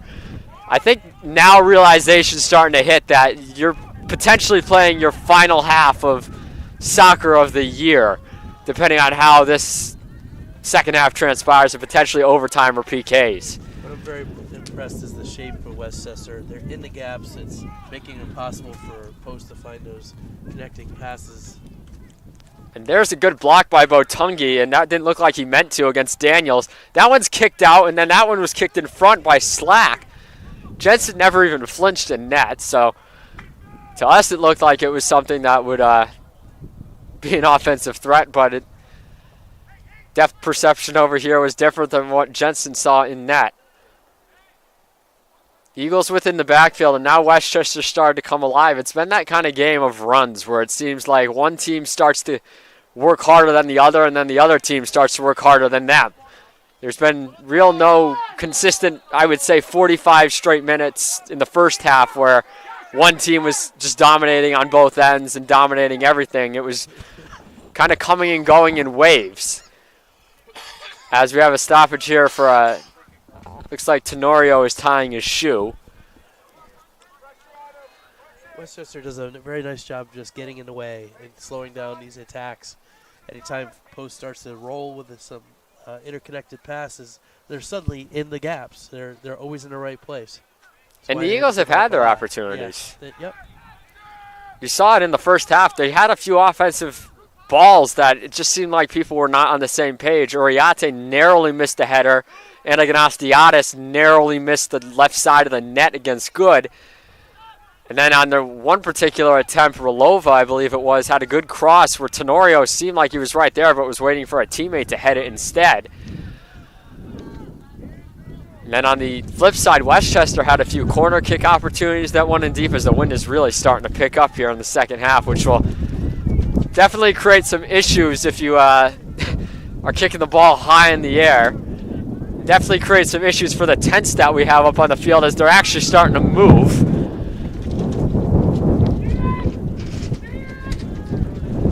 And now our tent's starting to move. And there's not much room for error up here for it. It's teetering on the back edge of it. I'm trying to move it back on, and now we're settled back in. Gusts up to 35 miles per hour this afternoon. We're in the forecast, so that's accurate. That's something we'll have to watch out for here down the stretch, and that was just a big gust. The sun's out, but it's not very warm. As here's the streaking Markopoulos across, and Good going to kick that one out. A little bit more direct from Post there. It actually seems like it might have put them on their heels, so they might want to consider playing a little bit longer to the forwards. That's Botungi, and he's going to get into Uriarte. And now you saw that was Souza crossing in, wasn't able to do anything. Now Florindo down the left side. They like this one. This is their bread and butter. Florindo tries to cross it. Now, are we going to get a corner here? Yeah, it's going to be a corner. It's going to be Francisco Souza. It looked like there might have been a double deflection, but Post reaped the benefit of that. Dangerous opportunity here for them on the corner. Souza's got an opportunity deep in his own, on the offensive zone. That one's kicked across. Nothing doing there. It's going to be kicked out. And now kicking it deep is Birdie, and it's not through the uprights, but it does go out of play. He got all of that one. 31 minutes and change here in the second half. Got a substitution, it looks like, as Frankie Taylor's going to come out of the game. Jack Diefendorfer coming in, who came in late in the first half. We didn't see a lot from him, but expect some energy here. We saw a lot from Taylor in the first half for sure. I'm sure he's just going to get a breather and probably come back out a little bit later down the stretch, depending on the score of this game. Eagle defense coming up big there as Florindo with a nice deflection to get it out of there and just avoid a corner kick, as now we got some numbers coming up on the right side for the Eagles and Birdie, and now it's back towards the middle. Birdie's going to kick it back, and that one's kicked in back out by Garcia. Now it's back into the Eagles zone deep.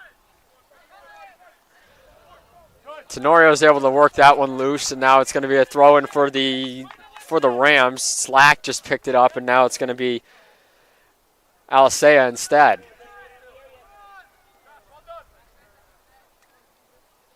Gentien Salimi is getting ready to check in. Salimi coming off the bench to start the second half.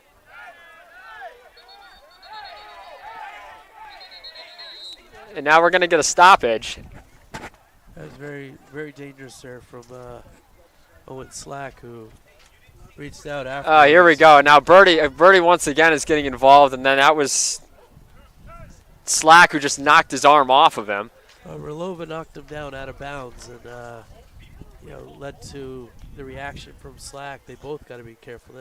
Both of them getting a little excited there.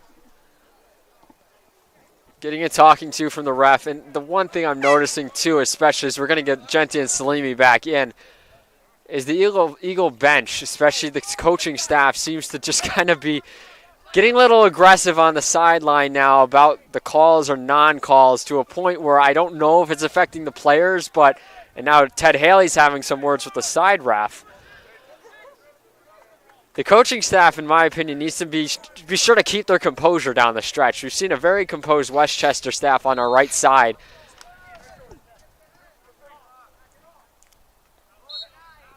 As we apologize for the camera issues, I don't know what's going on right there as we're back.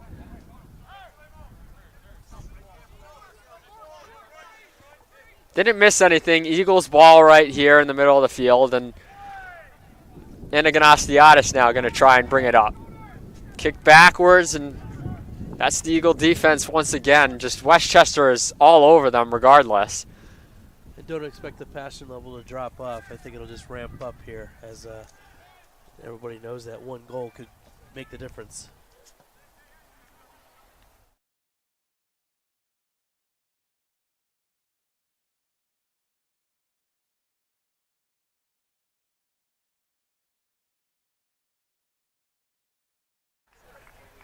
Referee's tightening it up right now because he felt it getting a little bit riled up, so now anybody who's touching someone is actually getting called for a foul. Yeah, we talked about in the first half, not a lot of fouls called here in the second half, where we've seen quite a few in the 17 minutes that have gone by. And again, we're hearing both sidelines starting to get a little bit louder. If I had to give the advantage in terms of composure right now, it's definitely the Westchester side by a long shot in terms of just their demeanor and how they're overall approaching this second half. Whereas the Eagles side of things, it's been a little more frantic and chaotic in terms of just how their coaching staff has been. Historically, the PSAC has been a very physical, hard-working conference, and it's evident that they're just going to work. They're just going to work hard. And I think And Michael Ben's not pleased with Owen Slack there getting the yellow card. He's kind of been getting a little riled up. Immediately he's pulling him out of the game, trying to get him his composure. He screamed to him a couple times, we need you, we need you. Now he got the yellow card. And he's just got to relax, knowing how important he is.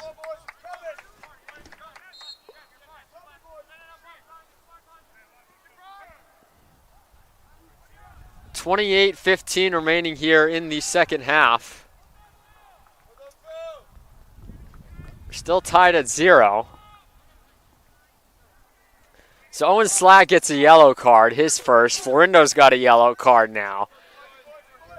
You got to make sure, too, if you're any one of these players, if you have a lot of yellow cards from the regular season, that all carries over. If you accumulate enough, you also get suspended. Every card and all that matters, and that was clear as day in front of us. Vorkheimer literally just put his hands into Tenorio's mouth. I mean, I think Tenorio's kind of selling it a little more than it was, but nonetheless, that is a foul. The fourth official's helping sort that out because it was a wayward arm from number 17, Wertheimer, that caught Tenorio in the jaw. Both teams really right now need to figure out how to keep their composure and play the way they want to play. If a team ends up getting themselves down a man here, it could be a real problem. So both teams need to figure out how to be more composed. 27-42 here remaining in the second half. Neither team has blinked quite yet. Neither team has really had a big offensive chance in the second half, and I just saw another. It looked like Anagnostiadis pushed off of Diefendorfer. I'm not quite sure. Diefendorfer just went flying across the turf. He just looked up and said, what just hit me? I think they just tangled as they went by. Rams trying to figure something out. They've been just as aggressive as they were in the first half, but not getting as many offensive chances quite yet like they were early on. In their style, they could come up with a counter and get themselves right in the position they'd want to be with Post having to chase them. Another takedown there. I mean, that was a good no call in my opinion. That was just two people hustling after the ball, but you hear the home crowd wants a call. Went down a little easy, too. Hey, that's something we've noticed too from Post this year, and there's another one where they're trying to sell it. They try to sell something. That's going to be a call on Tenorio. That was that was a blatant pull of the jersey, and you see Michael Ben doing a good job of telling his bench to just remain quiet. I'm very impressed with how he's got his team under control. Good idea of pulling Slack off the field there, getting him relaxed, knowing that at the end of the game he's going to need him, just to get himself back into the mindset that he needs to run this Westchester midfield. Yeah, this is a critical stretch for both teams, but if you're the Eagles right now, these last few minutes have just been, again, I've mentioned it, chaotic both from the bench's standpoint and the offense's standpoint, and those pieces on the field right now where they're trying to sell these bumps when the game is physical to try and get a foul called. They're not getting the calls. They're starting to get frustrated. And the minute you start to get frustrated and get out of your element, that's when you start to fall behind the 8 ball and potentially open up the opportunity for a mistake. And there you go right there. Vorkheimer nearly made the Eagles pay. It really came out of nothing. Just a long probing ball taken on and banged around the box. Now you have the Post defenders talking about it, trying to figure out, hey, we got to sort this out. It's not a friendly conversation either. Nastin and Garcia were just going at it, and then Anagnostiadis and Garcia were just going at it. And honestly, in all the games I've seen at Lemoy Field this year, this is the most rattled I've seen this Eagles team in terms of they just seem out of sorts. And I don't think, again, them trying to sell the calls and feeding off of the crowd's energy, who is also, wondering why they're not getting calls where it's a 50-50 ball, I think isn't helping. And they need to settle this down and just sort of play the game. And it seems like right now they're not playing the game. They're playing to try and get the call. Part of it is just Westchester is not making it easy. Now, here we go, though. Uriarte is going to cross that in front and in there to try and get it with Salimi. That was just far right of the goal mouth. Really, what you like to see there is Salimi make that front post run and somebody be on the back post, drawing all the defenders across to them, clipping a ball over the top, and but there's nobody really on that left behind them. So a good chance right there for the Eagles. Their first one in a while. They came out of the first. They came out in the second half. Here we go, coming down with it. That was Diefendorfer, and he wasn't able to grab it. Went right to Jensen. This Westchester pressure, though, is picking up. The Eagles controlled about the first 10 minutes, but the Rams have to feel good about what they're putting together right now. Comperta into the corner over there to Barberi, excuse me. Barberi still dancing with it, and heard a whistle. It looks like that was just out of bounds, and we're going to get a goal kick.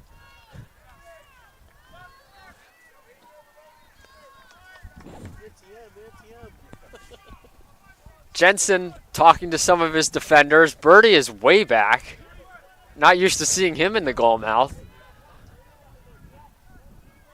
Not sure what we're waiting for here as Birdie's going to kick it, and then that's going to go over to Nassen. Nassen's going to kick it back over to Birdie. Looks like now they've sent Andrea Birdie back towards that back line. Earlier we saw it was Anaganastiadis back there. And now look at Salimi. He's racing up through the middle, and now Salimi's going to get that ball. Salimi's going to be on the left side. Salimi with the cross, and that's just too far, but Rilova's going to grab it now. Rilova over to Uriarte. The Eagles have a chance here to do something. Birdie with the kick, and that one's just going to go across and kicked out harmlessly there by the Rams defense. That was Jackson. Yeah, not really the opportunity you want there. There was numbers up. Yeah, even as they're working the ball around in that right corner, Tenorio was over there and kind of had open space. Tenorio also looks like he's bleeding. His mouth is bright red right in front of us at the 50. I don't know if that's from earlier on the hit he took, but... Yeah, that was that wayward elbow from Vortheimer earlier. I don't know if it's bleeding. It definitely looks... yeah, it could have blood. Yeah, you can see it from here.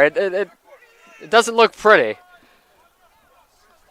Going to get a free kick here from the Rams, and now they're going to play on over here. We see Yamas coming in. Yeah, Michael Benn, the coach from Westchester, just noticed the same thing we did. He's calling for the linesman to say, why is he in the game? He's got blood pouring out of his mouth. So Tenorio's still out there. He took that elbow earlier on, and I mean, there's nothing on his jersey. That would clearly show if it, with the white jersey on. But it definitely looks like there's something visible on him. Salimi's got it now in the midfield. Over to Tenorio. Tenorio. Up to Rilova. Rilova's got only one defender to beat. Can he move with him? Rilova cuts back towards the middle. Cuts. He still got it. Kicks it over to Uriarte. And I feel like that was one pass too many there, but Salimi's grabs it. Over to Tenorio. Tenorio! Oh my gosh, he missed it just inches to the left. Tenorio had the whole side of the net to go for. He used the right foot. Had to use the left foot and bent it in a little bit.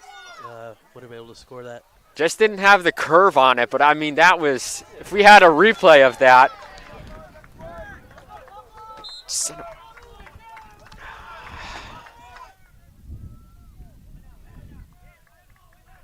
One of the best chances on the day. Tenorio you can see the frustration on his face. He knows he should have had a better opportunity there. Apologize for the camera issue again right there. May have missed it on the screen. We just noticed it. The screen went black once again for a second. We've had some issues with the wind and everything, kind of jiggling cords and everything, so bear with us here as we try and work through it as another gust just came in.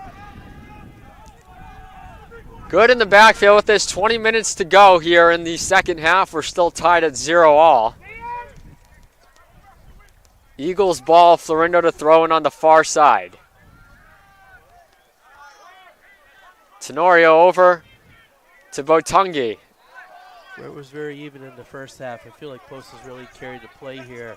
But then the one opportunity, Westchester was right down there. So they come out of nowhere and suddenly can strike.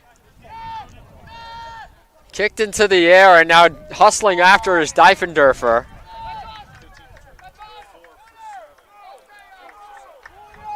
Looks like that's going to be a goal kick for Jensen.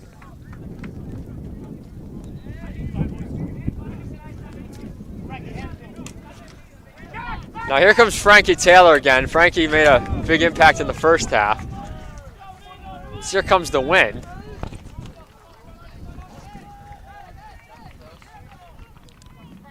Jensen and Birdie back there in the goal mouth like we saw a few moments ago.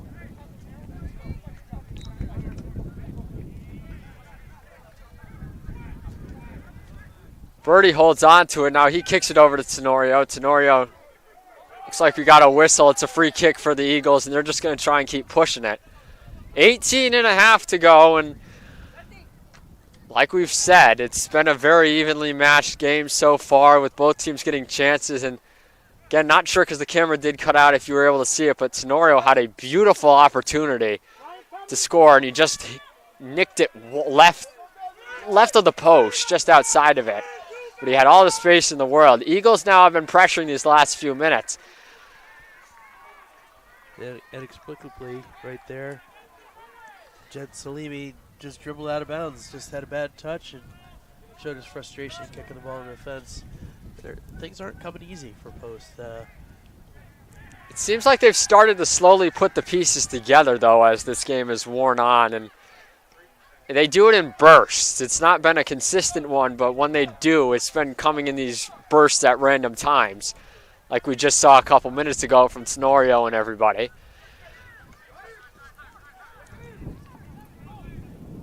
Going to get another free kick here for the Eagles.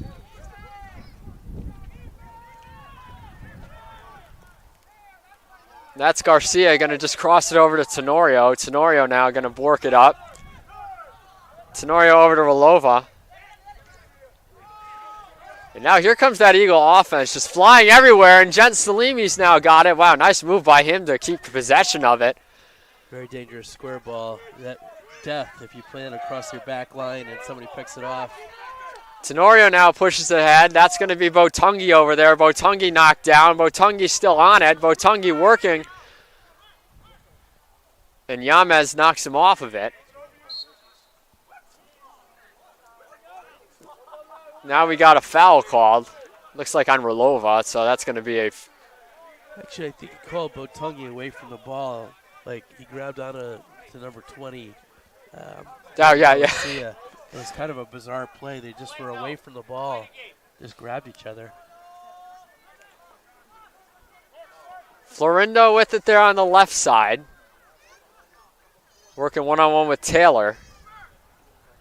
That one's a dangerous one in there that Anaganastiadis was flying after to try and get. If he deflects that. Forward, right? Anaganastiadis. Yeah. If he deflects that one, he might have it the other way for a one-on-one. You're right. The Eagles have had their chances, but just nothing has been able to get into the back of the net so far today. Westchester controlling now with it, and they've kind of slowed things down a little bit more. But now Frankie Taylor picks it right back up towards the middle of the field, and now he's going to kick it back out to Fry. Fry back out to the midfield.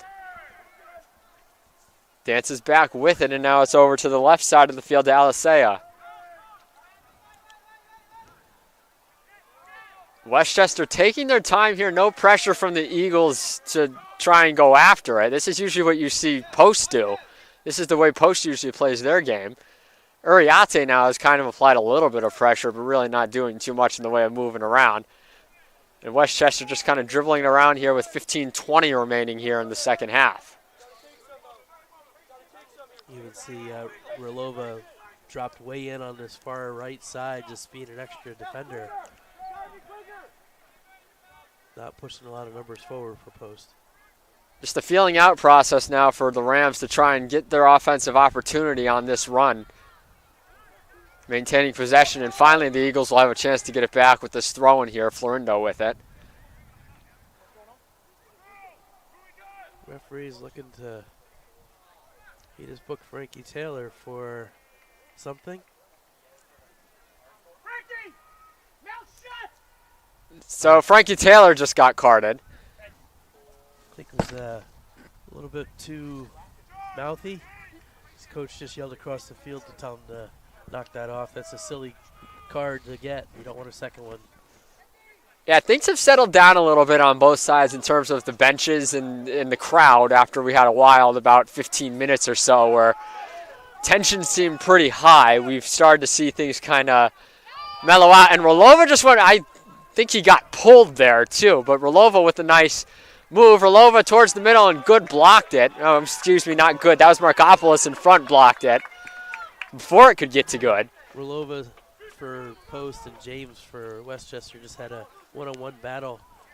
Rolova really showed his magic feet, got himself in there, got a good shot off for the save by Good. Yeah, I think Yamas even got away with a little bit of a pull there, and Rolova just managed to stay with it. But now this is going to be Genti and Salimi. Usually we see Andrea Birdie take the corner kicks, but it's going to be Salimi here. Salimi on the cross, and Good knocked it out. I mean, he came out of nowhere to grab that. Now can they keep it in on that far side? Westchester does and pushes it out. That was Vorkheimer. But it goes right back to the Eagles, and that's going to be Tenorio. And I mentioned in the first half, Pablo Tenorio seemed kind of slow and wasn't really moving around. He's moved around a lot better here in the second half. He's hustling up the field, and he's made a lot of good plays and nearly had what would have been the potential game-winning goal about 10 minutes ago. So a much better half from Tenorio here. Birdie now crossing into Uriarte. Uriarte through the legs over to Rolova. Rolova is going to get that one knocked off. Markopoulos just yelled in Rolova's face as if... Well, I guess he felt happy about defending that and not getting an opportunity across. Well, we'll see if it pays off. That energy and passion that they play with, it's been consistent all day, so it's not like coming out of nowhere. We'll see if it pays off, though, as Salimi's going to have a corner kick opportunity. And this is where the Eagles have been dangerous their last several games. That one's kicked into the box, and it's headed out by Good. And, oh, man, almost a nice bicycle kick by Florindo. Tenorio's got it now. Tenorio on the far side crosses it in. It's going to be headed out over there by Jackson. And it looks like that's going to be another corner kick. Post can sense they need something right here, and they're really putting a lot of numbers forward. The only person back now is Felix Nasson. Everyone else is up. All the Westchester players are up. Team meeting in the box for both teams. Andrea Birdie from this point did score a goal, help score a goal against Goldie Beacom. He kicked it into Genti and Salimi, and it didn't even look like it was meant to be a shot. Now Birdie into the box. Header by Florindo wide. Had the right idea there, but they weren't able to get it done. And now Barberi will come back into the game, taking out Yames. Barbieri has been good when he's been in today. He's created some things out here on the left, getting himself forward. 11.5 to go here, still scoreless. Both teams have had opportunities. But right now it seems like the Eagles have started to get more than Westchester here in the second half. Eagles lost their composure for a good 5 to 10 minutes or so, but have settled back down again, which has been the big key difference here in the last few minutes, and that's why they've gotten more offensive opportunities and opportunities in general to get things going on offense. And you saw they had a good about 2-3 minute stretch right there where they were really putting the pressure on the Rams. Tenorio comes out with it to Rolova. Rolova over to Salimi. Salimi's had some gas in the tank in the second half, and Salimi, they're going to call that. A little bit of a late call, but... And now we're going to get a little bit of pushing, as we're going to get a clock stoppage here. 10:37 remaining.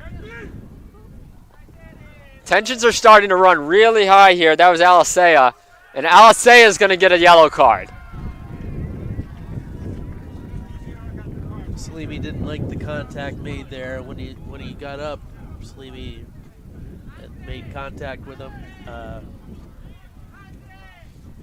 And the boys are really showing their passion at this moment, but they all still have to be very careful. This is a critical moment right now because that foul was committed within the 15-yard line, and now Birdie has a chance to potentially whale this one on goal from that angle. They've committed a lot of players over here, too. Now Frankie Taylor drops off and comes back again. See who takes it. Rolova and Birdie over there. Good moving back and forth. That one's kicked in by Birdie. Tenorio got it back over to Birdie. Now Birdie's going to kind of just hit it in, and it looks like it was deflected. Birdie now heads it back in towards the box. Knocked out by the Westchester defense, and now they're trying to get out with it. Tenorio is going to, I think, be called for a foul there. He will. 10 minutes to go here in a scoreless game. Anything different than what we said pregame, what this game would be. Two teams that don't give up much, have not given up much. Another big gust of wind here comes in, shaking the entire tent. We're both holding on to it to try and make sure it doesn't blow away.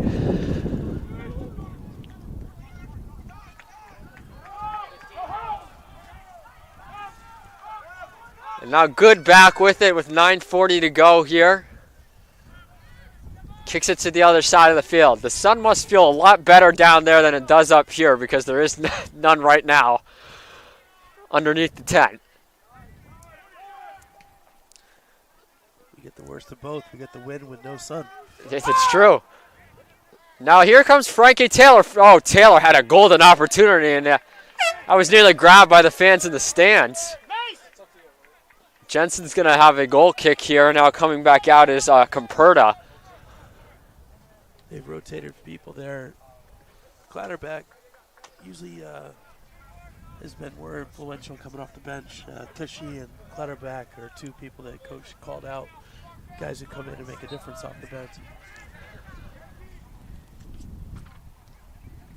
Just under 9 minutes to go here. We could be looking at extra time.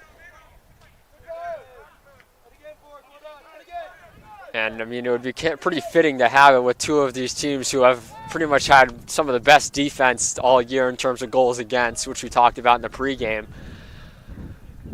Pretty decent crowd here this afternoon for this one on a Saturday. They've got a grill truck over at the campus center area for those to enjoy, as well as some beer for those who are over 21. Now we're going to get a corner kick here for Westchester. It'll be Frankie Taylor to take it. Post needs to be very careful right here. Westchester's fearless on these. Taylor from the right side. What can he do with this one? Into the middle, it's going to be headed out, but then, oh, there we go with a run from Uriarte. No, that's Salimi. Salimi's got nothing but space if he can just beat the last defender there, and he can't. Genti and Salimi really came in hard for that one. Now they're going to call a foul there on him. He committed that against Udu Inyang, but man, what a run from Salimi. And Udo Inyang had a long way to go to catch up to him and made it around. Good defensive effort. Salimi had a long, probably 60 yards that he was having to go from when he got the ball. Yeah, you don't see that very often where a player off of a corner is able to just kind of take it and go. And Salimi nearly did just that. Again, he came in the second half off the bench, and he's really provided a little bit of extra aggressive and speed. A little bit in the way of aggressiveness and speed. And now there's a cross by Rolova Uriarte with the high header. That's what you want late in the game, is your top goal scorer to have a ball flighted right to his head.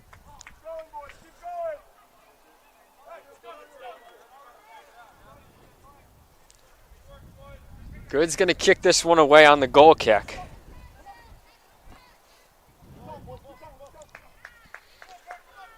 With 6.5 to go.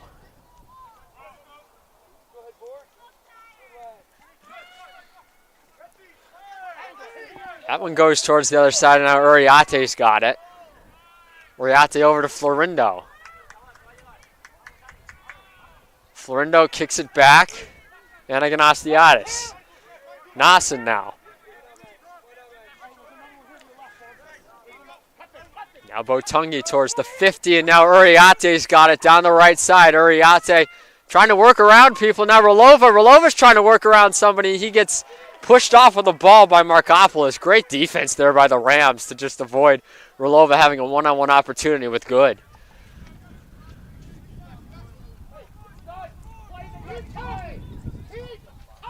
Can the Eagles win their first ever regional game played at Lemoyne Field? The first time in program history and the first time in school history that they've had the opportunity to host a regional. Francisco Souza getting ready to check in as well for the Eagles as we've reached about the 5-minute mark here in the second half. Again, we will have to play 2 10-minute halves should the score still hold at 0-0 over the next 5. Free kick coming here for the Rams at about the 40-yard line. It's going to be Daniels.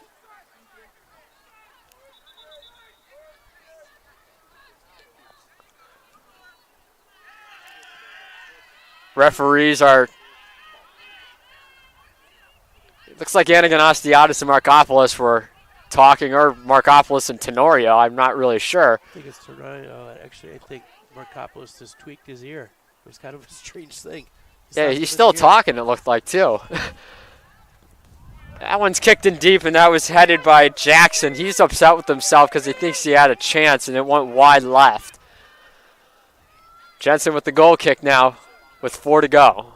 Just some interesting interactions between the two teams, away from the ball a few times. And seems like it's gotten a little more to the post players than it has Westchester in terms of how the response to it, with the going back and forth. The reaction from the Eagles players has been a little more aggressive than the Westchester when they're going back and forth. Anagon Ostiatis heads that one into the offensive side, but it's just going to go the other way.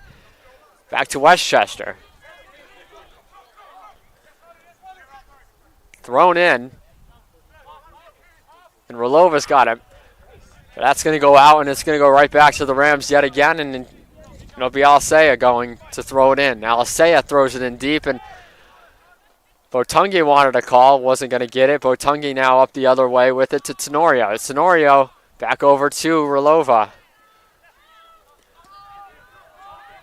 And now here comes Salimi, and there's the speed of him. Watch Uriate over here. Uriate has a chance to do something, but it's going to go over to Tenorio. They settle it down a little. Waning moments here. Could this be the goal that the Eagles need to win this one in advance? Botungi now. Anagon Ostiatis, a big offensive chance here for Post. Florindo readies his... Oh, he was looking to fire it towards the middle. Florindo over to Uriate. Looks to give back to Florindo. Can't do it. Back out to Anagon Ostiatis. Anagon Ostiatis kicking over to the other side. Tenorio, the defense was on the far right side. Left side. That one's blocked in front. Tenorio just gets it right back. Blocked by Barberi. Now Barberi knocks him down. Now Tenorio's going to get called for that. That's about the 3rd time I've seen Tenorio tug on somebody to knock him down to just try and avoid a rush the other way. He actually just called to the bench asking for a sub. He's kind of run his pace. I think Sousa may come in for him. 2 minutes to go.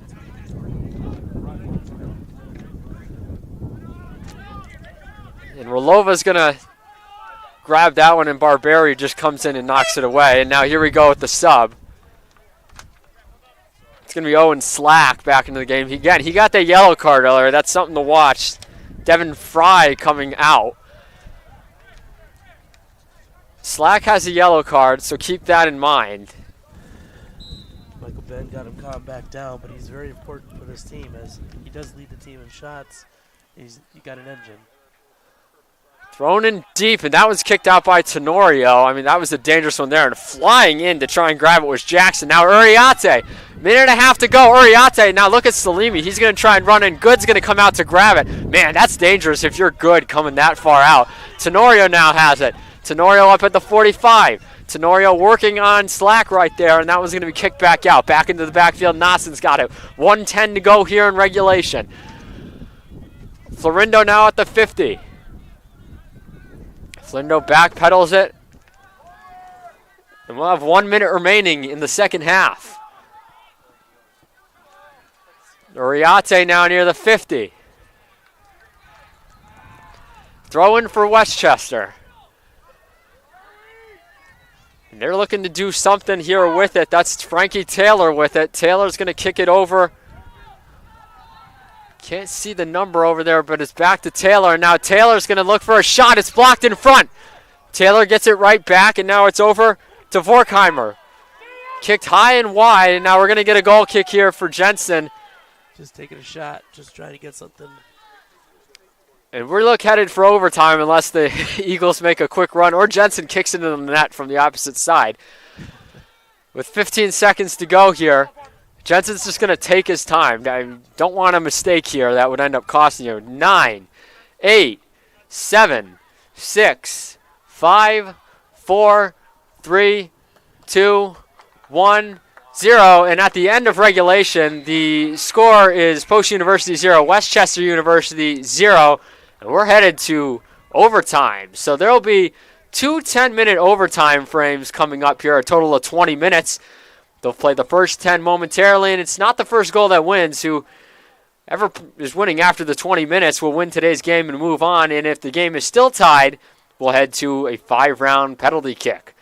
So that will start shortly here as the teams kind of gather themselves. We'll have a 5-minute break before we get that underway.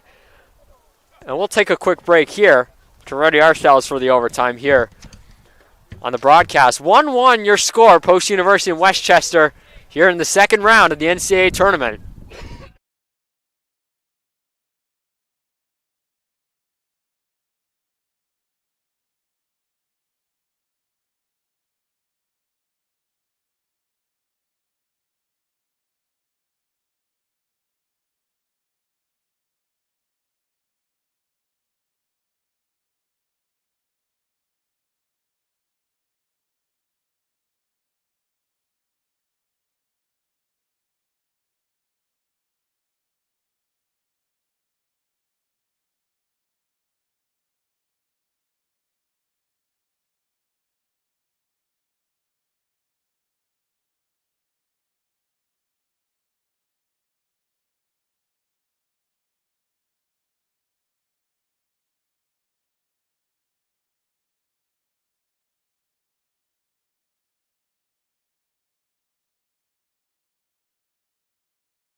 So after 90 minutes, we still have no score here. We're about a minute and a half away from starting the overtime period. Some quick stats. We can't get them on your screen for you right now, but no goals obviously for either side. That's why we're here.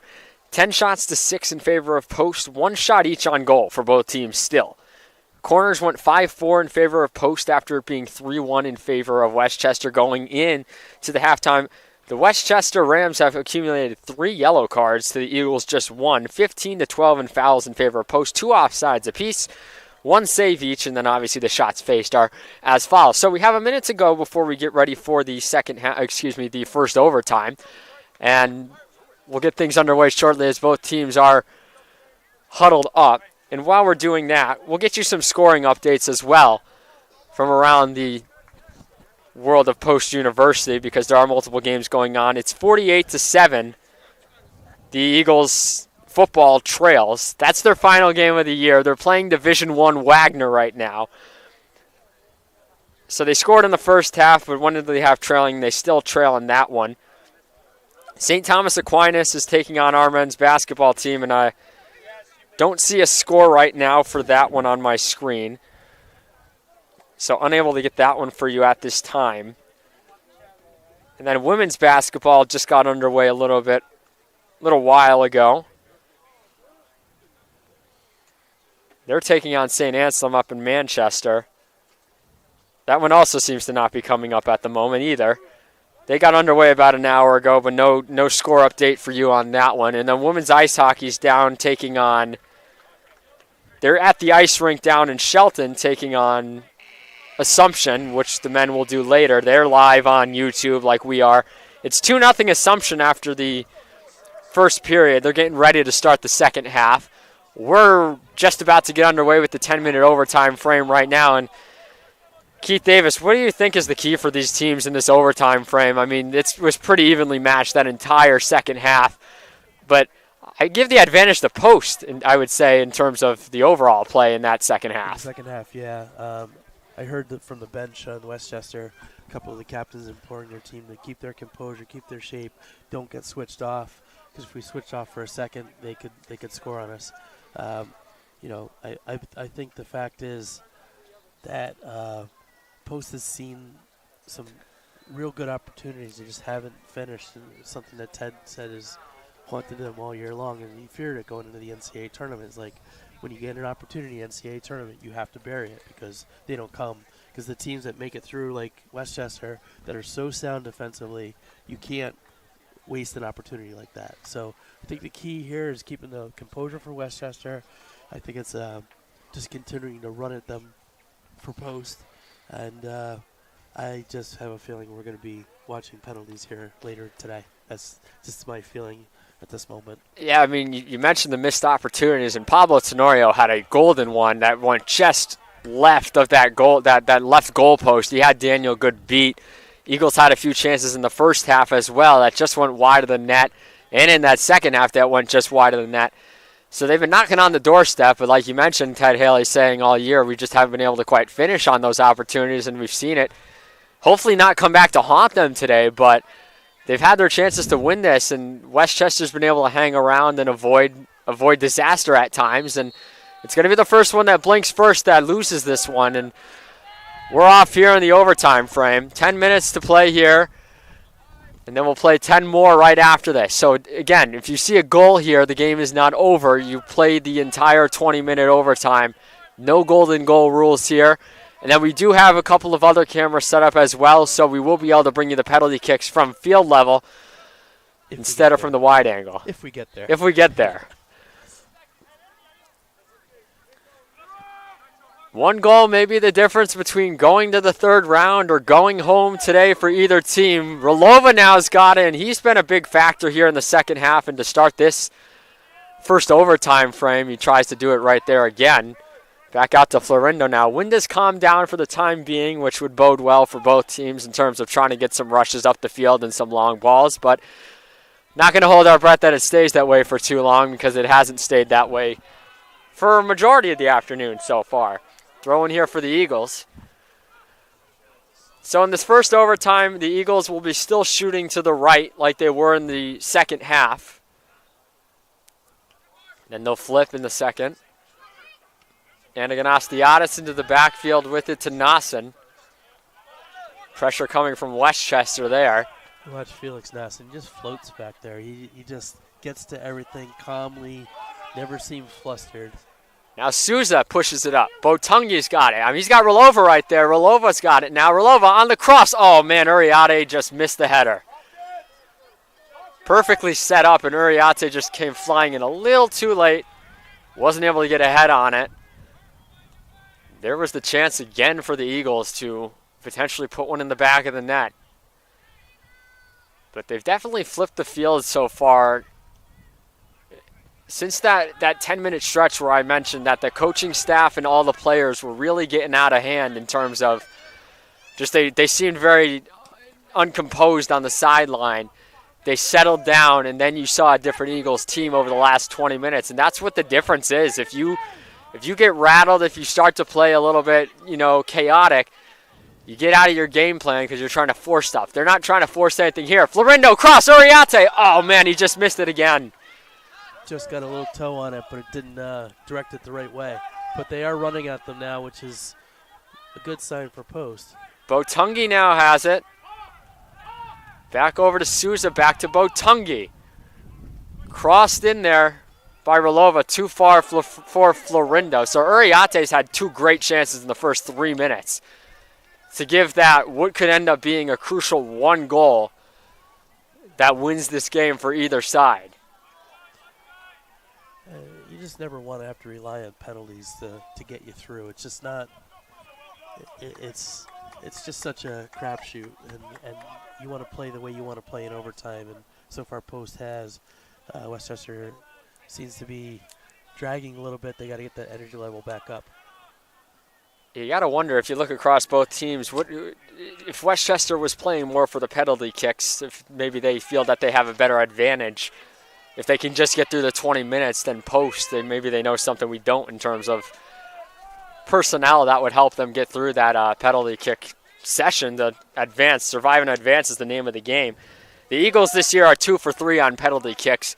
Nick Anaganastiadis converted on 2, and the one that the Eagles missed, Doritz Uriarte took it, and he literally just hit it off of the goalpost, up off the top crossbar. Meanwhile, on the other side, Andrew Markopoulos is 3 for 4 on penalty kicks this year for the Rams, 3 for 5 as a team.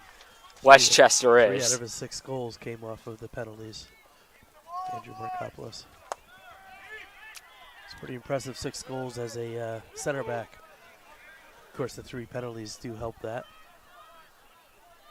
You always go with your most reliable when you have the penalty kick opportunities, and for the Eagles, that was Anaganastiadis most of the year when they had the opportunity, and then they had Uriarte take the other one against Goldie Beacom. That was not in the playoffs, that was in the regular season, which was a tie, which is why when the Goldie Beacom game ended up 4-1, it was a bit of a surprise after what we had seen earlier this year. Kick back up to the midfield, going to be thrown in by Westchester. Birdie now has it. Eagles have controlled possession here. We're almost halfway through the first overtime session. Again, we'll play 2 overtime sessions of 10 minutes. This one moving right along. Here comes Rolova again. Man, if there's an MVP for hustle today, it's been him for Post. Souza now has it. Back over to Rolova. Rolova to Tenorio. Tenorio. Botungi's trying to push it to the middle. Can't do so. Kicks it back out to Anaganastiadis. Anaganastiadis now. Dances with it. Back over to Rolova. Rolova to Botungi. Botungi to Florindo. Florindo's going to wail on that one. It was deflected in front. An easy one for Good to pick up. Not surprising because there was 8 players from Westchester centrally defending, just making it impossible for Post to get a good look at the goal. And that's what they've done all day. All it takes is one deflection, too, and Florindo did the right thing by taking a shot attempt there to try and get something in the box, and it was deflected in front. We did see the Eagles score a goal like that earlier this year where the Goldie Beacom defense was in front and just happened to carry him off of somebody because of that slight deflection on the defense that was pushed back into the box. They were able to end up scoring a goal. So Florindo may be thinking the same thing there. That one's just going to be headed by Markopoulos back over to Good. And with just under 4 minutes to go here, we still have a scoreless game, but the Eagles have had all the offensive opportunities in this overtime period. Botungi blocks that one in front that Barberi was trying to get off. Barberi around the 50. Do the Rams have a push in them here to try and get some offensive opportunities? Soren Jensen has really not been challenged all too much, but the Rams have had opportunities that have gone just wide. similar to how the Eagles have had shots that have just gone wide and opportunities to win this in regulation. Rams pushing it to the far end. Florindo over there against Udu Inyang. Udu Inyang crossing it in and a nice header out of there by Botungi. Now Rolova accidentally kicks it back the other way. Had to be careful there. You had Barberi over there trying to corral it. Westchester very proficient on their touches. They don't take a lot of touches on the field. They 1 and 2 touches. They get rid of the ball. They make it busy and active. Tenorio just cramped up, it looks like. So, like you mentioned in the second half, Keith, it looked like he was calling for a sub, and now it looks like he's finally might be coming out. And Jen Salimi comes in for him. I mean, and that's not the worst thing in the world either, the way Jet Salimi played in that second half. He's going to provide – I honestly would feel better with Salimi out there than Tenorio right now in terms of what we've seen for offensive prowess. And that was a good header out of there by Garcia. And Salimi just came flying behind him. And, man, that was on the – that's going to be on Westchester. He's lucky. That would have been his second. The referee found that to be dangerous. I thought that was going to be called on Salimi for a minute for coming up and over. And the coach is pulling him right out because he knows that he can't lose slack in the middle of the field. He's looking to make something happen there with a bicycle kick, but the defender's right on his back. There's no way he's going to get that through. 2 minutes to go. That one's kicked all the way down to the opposite 30-yard line. Eagles control now. Florindo's going to try and use that angle. Florindo towards the middle, kicked out. Bumped around, and oh man, a slip up right there by Comperda nearly cost him. As Anaganostiadis was right there and had an opportunity to go the other way. Garcia now being hounded, and we're going to get a offsides call, and we're also going to get a sub. So that'll be Fry coming in. Fry for Slack. Owen Slack knew he was coming off because he knows he put himself in a dangerous situation. Just trying to make something happen. It wasn't dirty. Again, even though you got to take it game by game, the long-term picture also comes into play in terms of getting carded potentially if you want to advance. Rolova in the middle of the field. We're about a minute away from being done with this first overtime frame. And still nothing doing. Now officially 1 minute remaining in the first overtime period. And we still have no goals on the scoreboard for either side. Throw-in coming here for Barberi. And Luis Figueredo, the way he's saying that the way Barberi's throwing it in isn't legal, I think he's trying to argue. Technically, it looks like a one-handed throw with the spin on it. They've stopped calling it, basically, at the college level. I mean, I haven't seen it called in the last couple of years, so it's rare that somebody is actually going to get that call.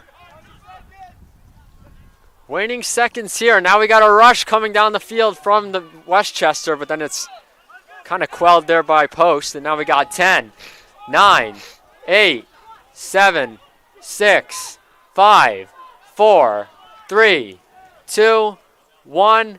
And at the end of the first overtime frame, the score is still 0-0, Post University in Westchester. The second overtime period coming up in just a few minutes as both teams look to try and get themselves into that next round of the playoffs in the tournament. So who's going to break first? Both teams look like they're at the end of their gas tanks here. Yeah, and we'll keep it right here because we only have a 2-minute break before we get right back at it. See, Rolova went down in the corner a little bit, just his legs starting to give out on him. The guys have put in their miles today. Yeah, we mentioned no matter who advances, they'll have a little bit of time off before the third round, and both of these teams, the way they've battled today, it's going to be well worthwhile. I think they'll enjoy their Thanksgiving weekend, but probably not too much before they have to focus on either Franklin Pierce or Bloomsburg, depending on who moves on after today's match. Not a lot of tactics being talked about right now. It's body maintenance. Guys getting stretched, guys getting a little nutrition, eating something, drinking something, just knowing that these last 10 minutes are going to be a fight of will because their bodies are giving out at this point. It's only going to get colder from here, too. So, I mean, these athletes cramping up, and it's in the mid-40s. And as we approach the later part of the season on these road games, I mean, if you have to head up to Franklin Pierce to play your next game, it's going to be brutally cold up there in New Hampshire as opposed to down here. No matter what time they play, it's going to be in probably the 30s or lower 40s with a heavier wind chill than what we've had here today, more than likely. They play a lot of their home games at 7 o'clock. I think they like that advantage that they get used to that cold weather. And so but they got to make it through first against Bloomsburg later today at 4 o'clock. Yeah, that matchup will be coming up later on this afternoon, which we mentioned earlier, and we'll actually pull the bracket up for you right now while we have the opportunity, too. There's the bracket. So, like you mentioned, Charleston and Queens playing later tonight, Millersville and Gannon playing at 4 as well. And then the Franklin Pierce-Bloomberg matchup, which we were just talking about, will also happen in about less than 2 hours from now as the teams are getting ready to hit the field for their final 10 minutes on the pitch, and then we might be looking at penalty kicks. Well, somebody's last 10 minutes of the year is happening right now. Neither side has blinked, but right now Post has Westchester on their heels overall with the way they've played in the last 25 minutes or so, dating back to that second half. As we've played 100 minutes here so far, and looking at the team stats, we've still got 10 shots to 6 in terms of total shots, 1 each on goal, and nothing really changed in that overtime frame in terms of overall numbers because no one really got a clean opportunity on net. I think at halftime corners were 3-1 Westchester. Now it's 5-4 Post. So they've had the ball towards the end line a little bit more. Yeah, that's what we saw in the second half. It was 3-1, and a couple of those came really early on in that frame. And Westchester right away going at it, but Botungi breaks it up, and the ref was almost in the way of that one. Birdie's going to kick it in deep. I mean, these two teams just came firing out of the gates in the first 15 seconds to try and see who could do what. Souza. It's a matter of heart at this point. Like who's got the deeper well. And both teams right away just wasting no time going at it. It doesn't look like either of them want to go to penalty kicks. Salimi's got it now on the far right side. Salimi's going to kick it in. Salimi's got it over to Iljazzy, and that's wide. Denny Iljazzy making his first appearance of the afternoon. We haven't seen him so far today. He was he had a lot of minutes in the CACC tournament, and I was surprised we didn't see him to this point, but he did create a lot of energy and scoring opportunities for Post during the CACC tournament. Interesting thing about him, too, is a while back against Georgian Court, he scored 2 goals in about 5 minutes. Or excuse me, I think he played a total of 7 minutes in that game, and he scored 2 goals down the stretch in a 1-0 ball game. We talked to him after that game, and I remember he told me he was thinking about a third and just missed an opportunity on it, which would have probably been a program record in terms of scoring a hat trick. And he did it all in less than 10 minutes in the second half down the stretch of that one. And Iljazzy now has a chance to maybe do something big down the stretch here for the Eagles. He had the opportunity there a few minutes ago, but man, it looks like the Eagles just have more energy right now. Westchester came out in that first half super aggressive, super fast, but it seems that the longevity game has favored Post. As now Frankie Taylor's dancing in, and Taylor towards the middle. Oh, man, and there was the opportunity for Westchester as I'm saying it. Out of nowhere, that ball. And anytime you get a ball to the end line, it creates a lot of problems for a back line because it flattens them all out. Now the back channel runs or the mid runs are there. Just clipped it over the top. That could have been a very, very telling goal for this match. That was Peter Tishy with the shot opportunity, and he was kicking himself for it too. And man, now you've got golden opportunities on both sides that just didn't find the back of the net. So right now we have Riffendorfer and Tishy up front.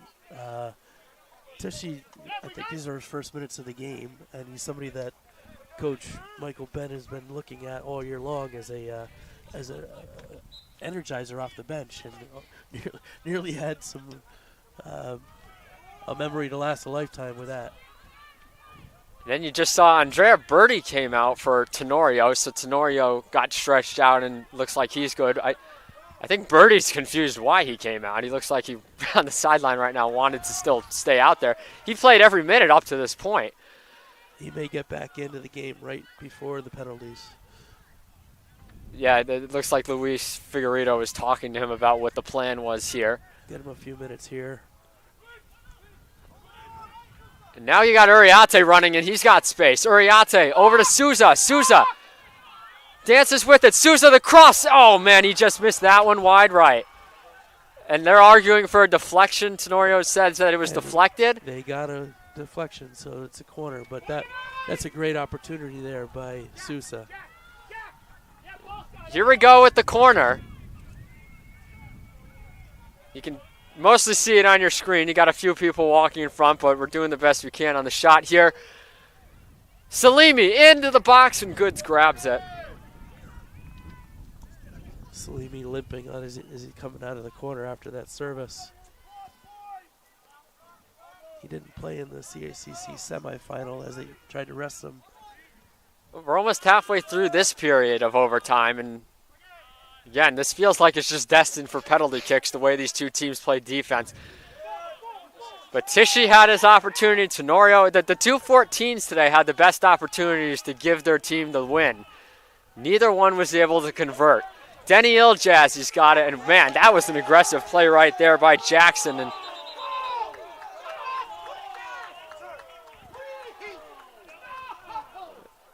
Coach Ben not happy with that call. I think he was right. He had a good view at it. It was like right in front of him. Saying it was off of Iljazzy. The ref said otherwise. It worked out in the end. Westchester has the ball on the defensive half. 5 minutes to go here in the second overtime frame. Again, if no one scores here in the final 5 minutes, we head to penalty kicks. Now another foul call, and that one's going to be against Anaganastiadis. He called a handball that I did not see. I didn't see it either. I thought they were just calling him for contact. This could be a critical moment here now as Daniels has it. Free kick. Souza is all over him.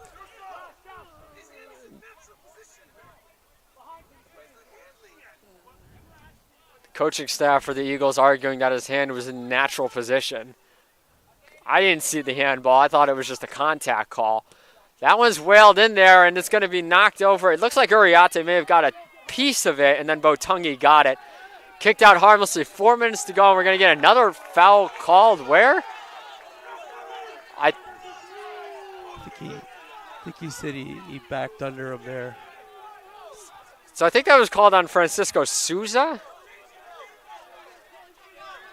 I'm not sure. Eagles bench is irate about it. Both teams' benches are now standing on their feet.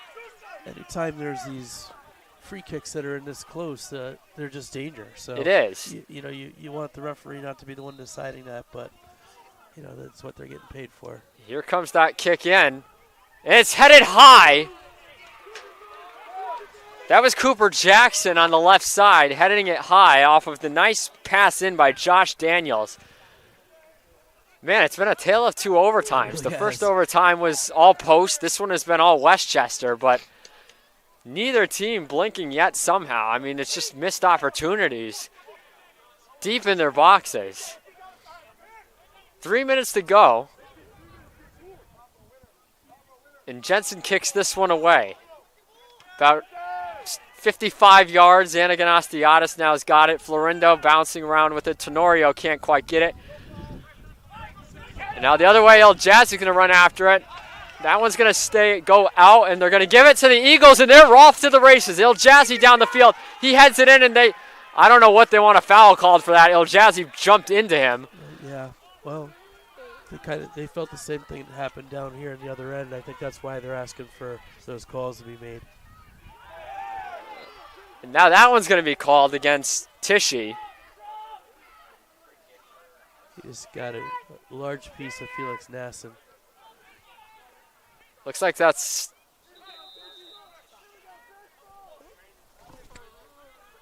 We're going to get a stoppage here. I think that's Tenorio? Oh, no, sorry. Tenorio's over there. Nasson's out there. Not who you want to see on the ground. No, especially at this point in the game, 2 minutes to go. Ted Haley talking to the side ref about the lack of a call on against Il Jazzy on the offensive side. But I didn't really see anything on that one. It looks more like, and we've seen it from Denny Il Jazzy this year, where he tries to draw the contact and kind of play into whoever he's up against a little bit more to try and draw, and he really never gets those calls, and that was another one where he tried to do it. I wonder if he didn't try and embellish it and he just kept running with it, if he would have had a better opportunity. But nonetheless, now we have Alessandro Salvadori's coming in.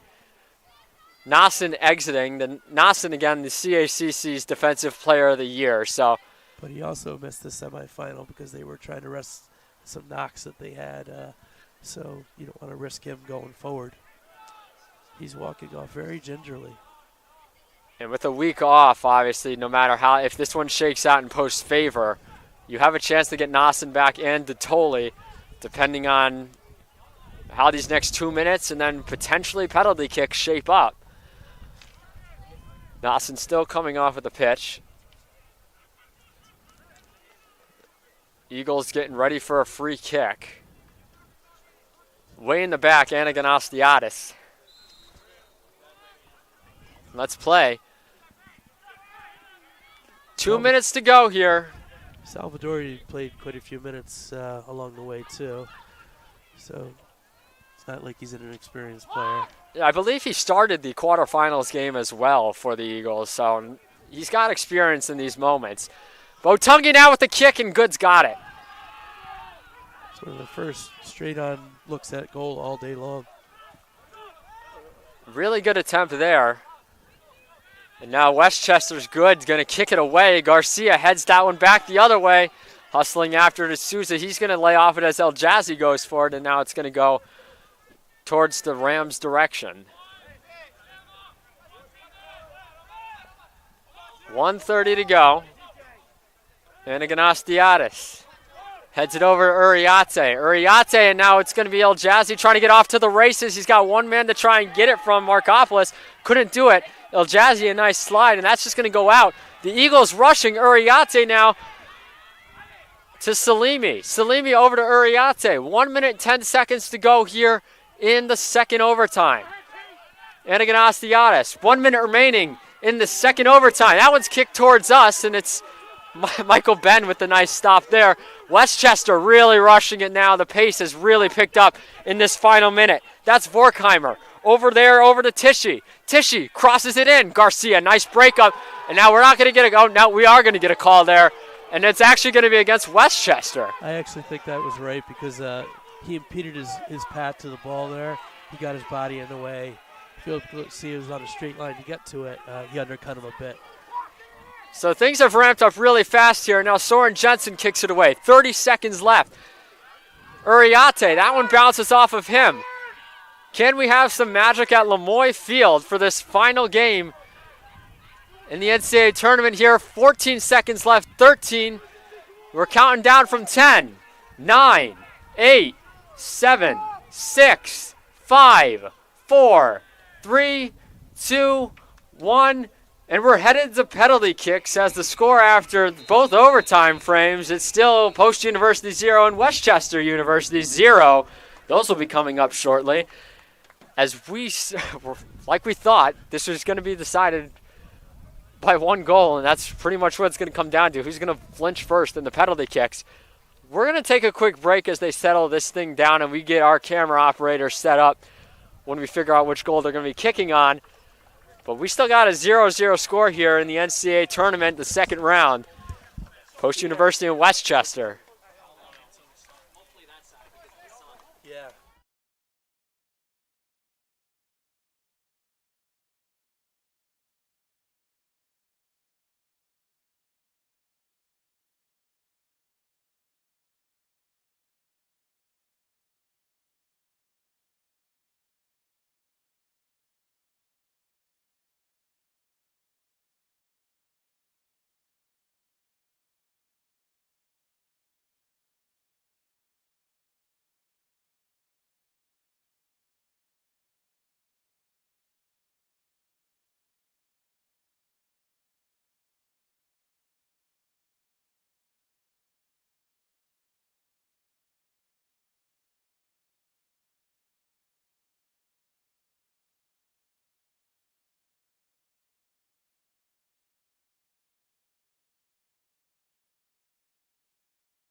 As we're back here for the penalty kicks, which are getting ready to get underway, you can see we have the camera down there ready to go and shoot the action. As both teams are getting ready to go out there.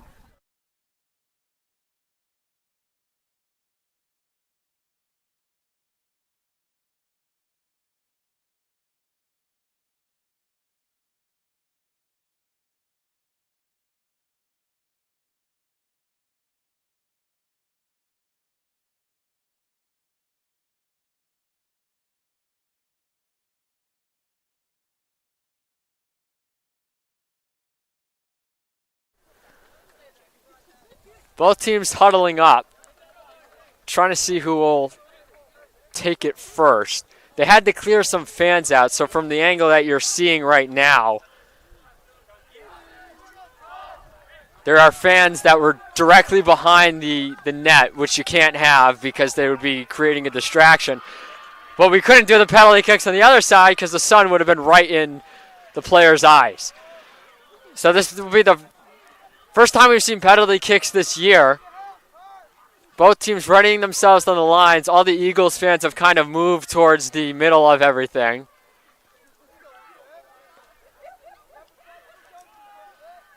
Referee's getting settled, and it looks like the first one's going to come from Andrew Markopoulos, who's 3 for 4 on his opportunities this year. So Andrew Markopoulos will take the first one.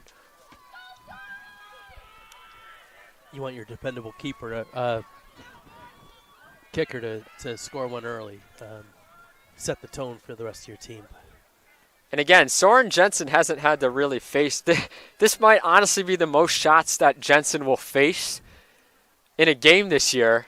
They won't show up in the box score, but five shots in penalty kicks today might be the most that he actually sees. Right. You're right. I believe the max he's faced in terms of having to make saves was only 3 or 4 this year. The art of penalty kicking has changed a lot with the stutter steps and delays, and a goalkeeper who can read body language and get it done can make a big difference here. No shortage of noise from the crowd, I'll tell you that much. You can hear them right here.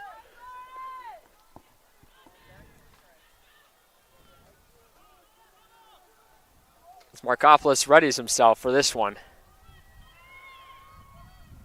Jensen steps in, waiting for the ref's whistle.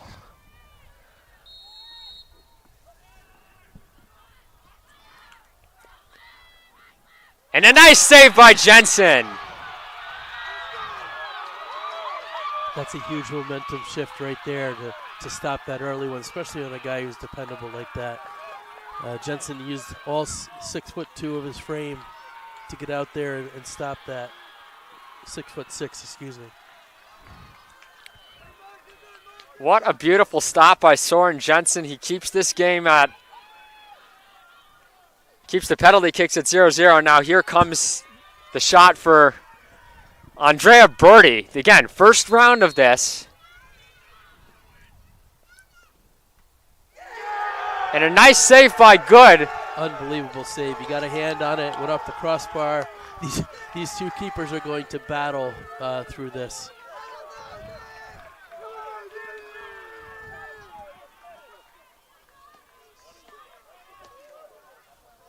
You get momentum, and it's taken right back away by a big save by Daniel Good. 2 first-team all-conference goalkeepers from 2 different leagues.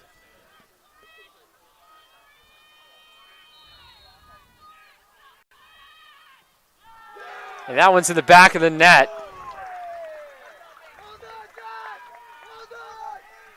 By Daniels. Daniels. Calmly done. Now, Nick. Apologies for the technical issue there. Astiatis. Daniels beats him there, so it's 1-0 in favor of Westchester. And now it'll be Anaganostaiadis taking it. He's converted on his 2 penalty kicks this year. One against Dominican, once against Bridgeport. See if he can beat Good here. And he does. Tied up at 1. That too often, that when you elevate it and put it in the corner, unless he happened to be in that corner. But it's also the chance of missing when you go high.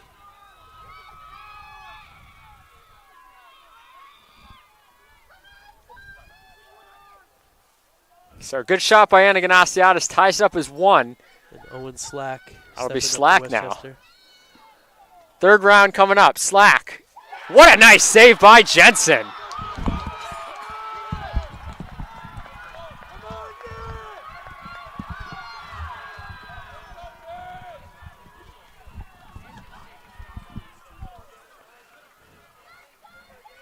That wasn't a poor kick.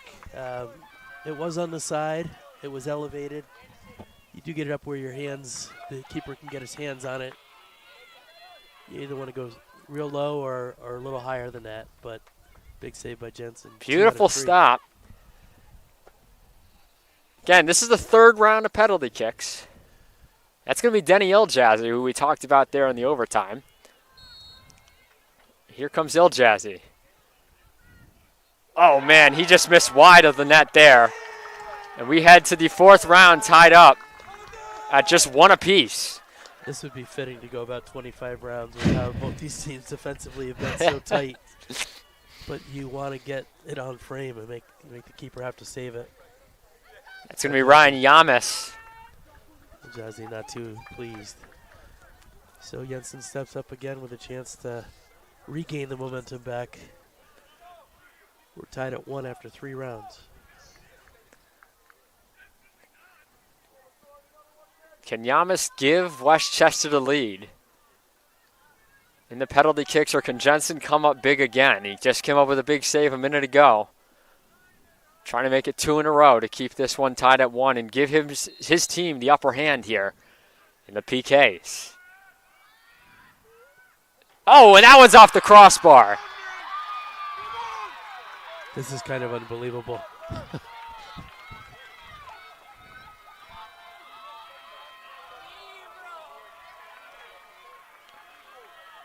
Just high off the crossbar, and that's going to end up giving the Eagles the chance to put them on the brink. Gentian Salimi has a chance to put the Eagles up 2-1 heading into round 5. And then it could be all up to Jensen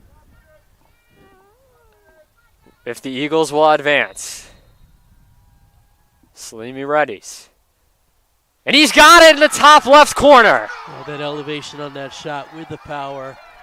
Daniel Good even went the right direction, but it was just too well placed. So either a stop here by Jensen or a make by the 5th round shooter from post. So I'm not sure who it's going to be. But first we rely on whether Jensen can make the save on number 17, Christian Vorchheimer. Soren Jensen with a chance to win, and he does! The Eagles are moving on to the 3rd round of the NCAA tournament. Soren Jensen, what a game for him. He made 3 saves and 1 miss. What a game. Post University has won their first ever regional game at Lemoy Field in penalty kicks 2-1 over Westchester University here on Saturday afternoon. Gentian Salimi with a great goal there on the 4th round, and we'll get it for you in a second. Soren Jensen with the save wins it for your Eagles. Absolute crazy penalty kick round. Westchester has nothing to hang their heads about. They came and competed today, put together a phenomenal season. The 5th ranked team coming into this super region. Great year for Michael Bennett and his boys. They walk away with a tie here today. But Post now will go on to face the winner of Southern New Hampshire and Bloomsburg. And you just saw Gentian Salimi, what ended up being the game-winning goal. We couldn't quite capture Jensen's shot there. We did get it on recording, though, as a celebration underway for the Eagles, who will now get about a week off, and they await the winner of Bloomsburg and Franklin Pierce, which is going to kick off in just over an hour from now. And Keith, honestly, that could be anybody's game up there. We could be looking at potentially another round here, depending on what goes on up there. Yes, I would see Bloomsburg being a very similar team to what we see with Westchester here, a hard-working team who is going to give Franklin Pierce everything they can offer. You know, they're not going to leave anything on the field, as we see here with the Westchester team, who did the same. They really committed a lot of energy today. So that game could be wild, and then if Bloomsburg wins that game, Post would actually host the next round. So that's exciting for the Post Eagles. And that's the big thing about it, is if Franklin Pierce were to bow out this afternoon, we would be watching a Bloomsburg versus Post matchup over here later on next week. Obviously, time and everything would be to be determined, but we still need to decide an opponent. We'll take a quick break. We'll see if we can get one of the Eagles on for a quick post-game interview in a little bit. But for now, we'll head it to commercial for now. Post wins this one 2-1 in penalty kicks.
And we're back here with Soren Jensen now, who was the goalie in net for the Eagles today. A tremendous game for him. Didn't have to face too many shots today, but then he came up big in the penalty kick. Soren, 3 big saves. They had to miss off the crossbar. What was the key to today's game for you?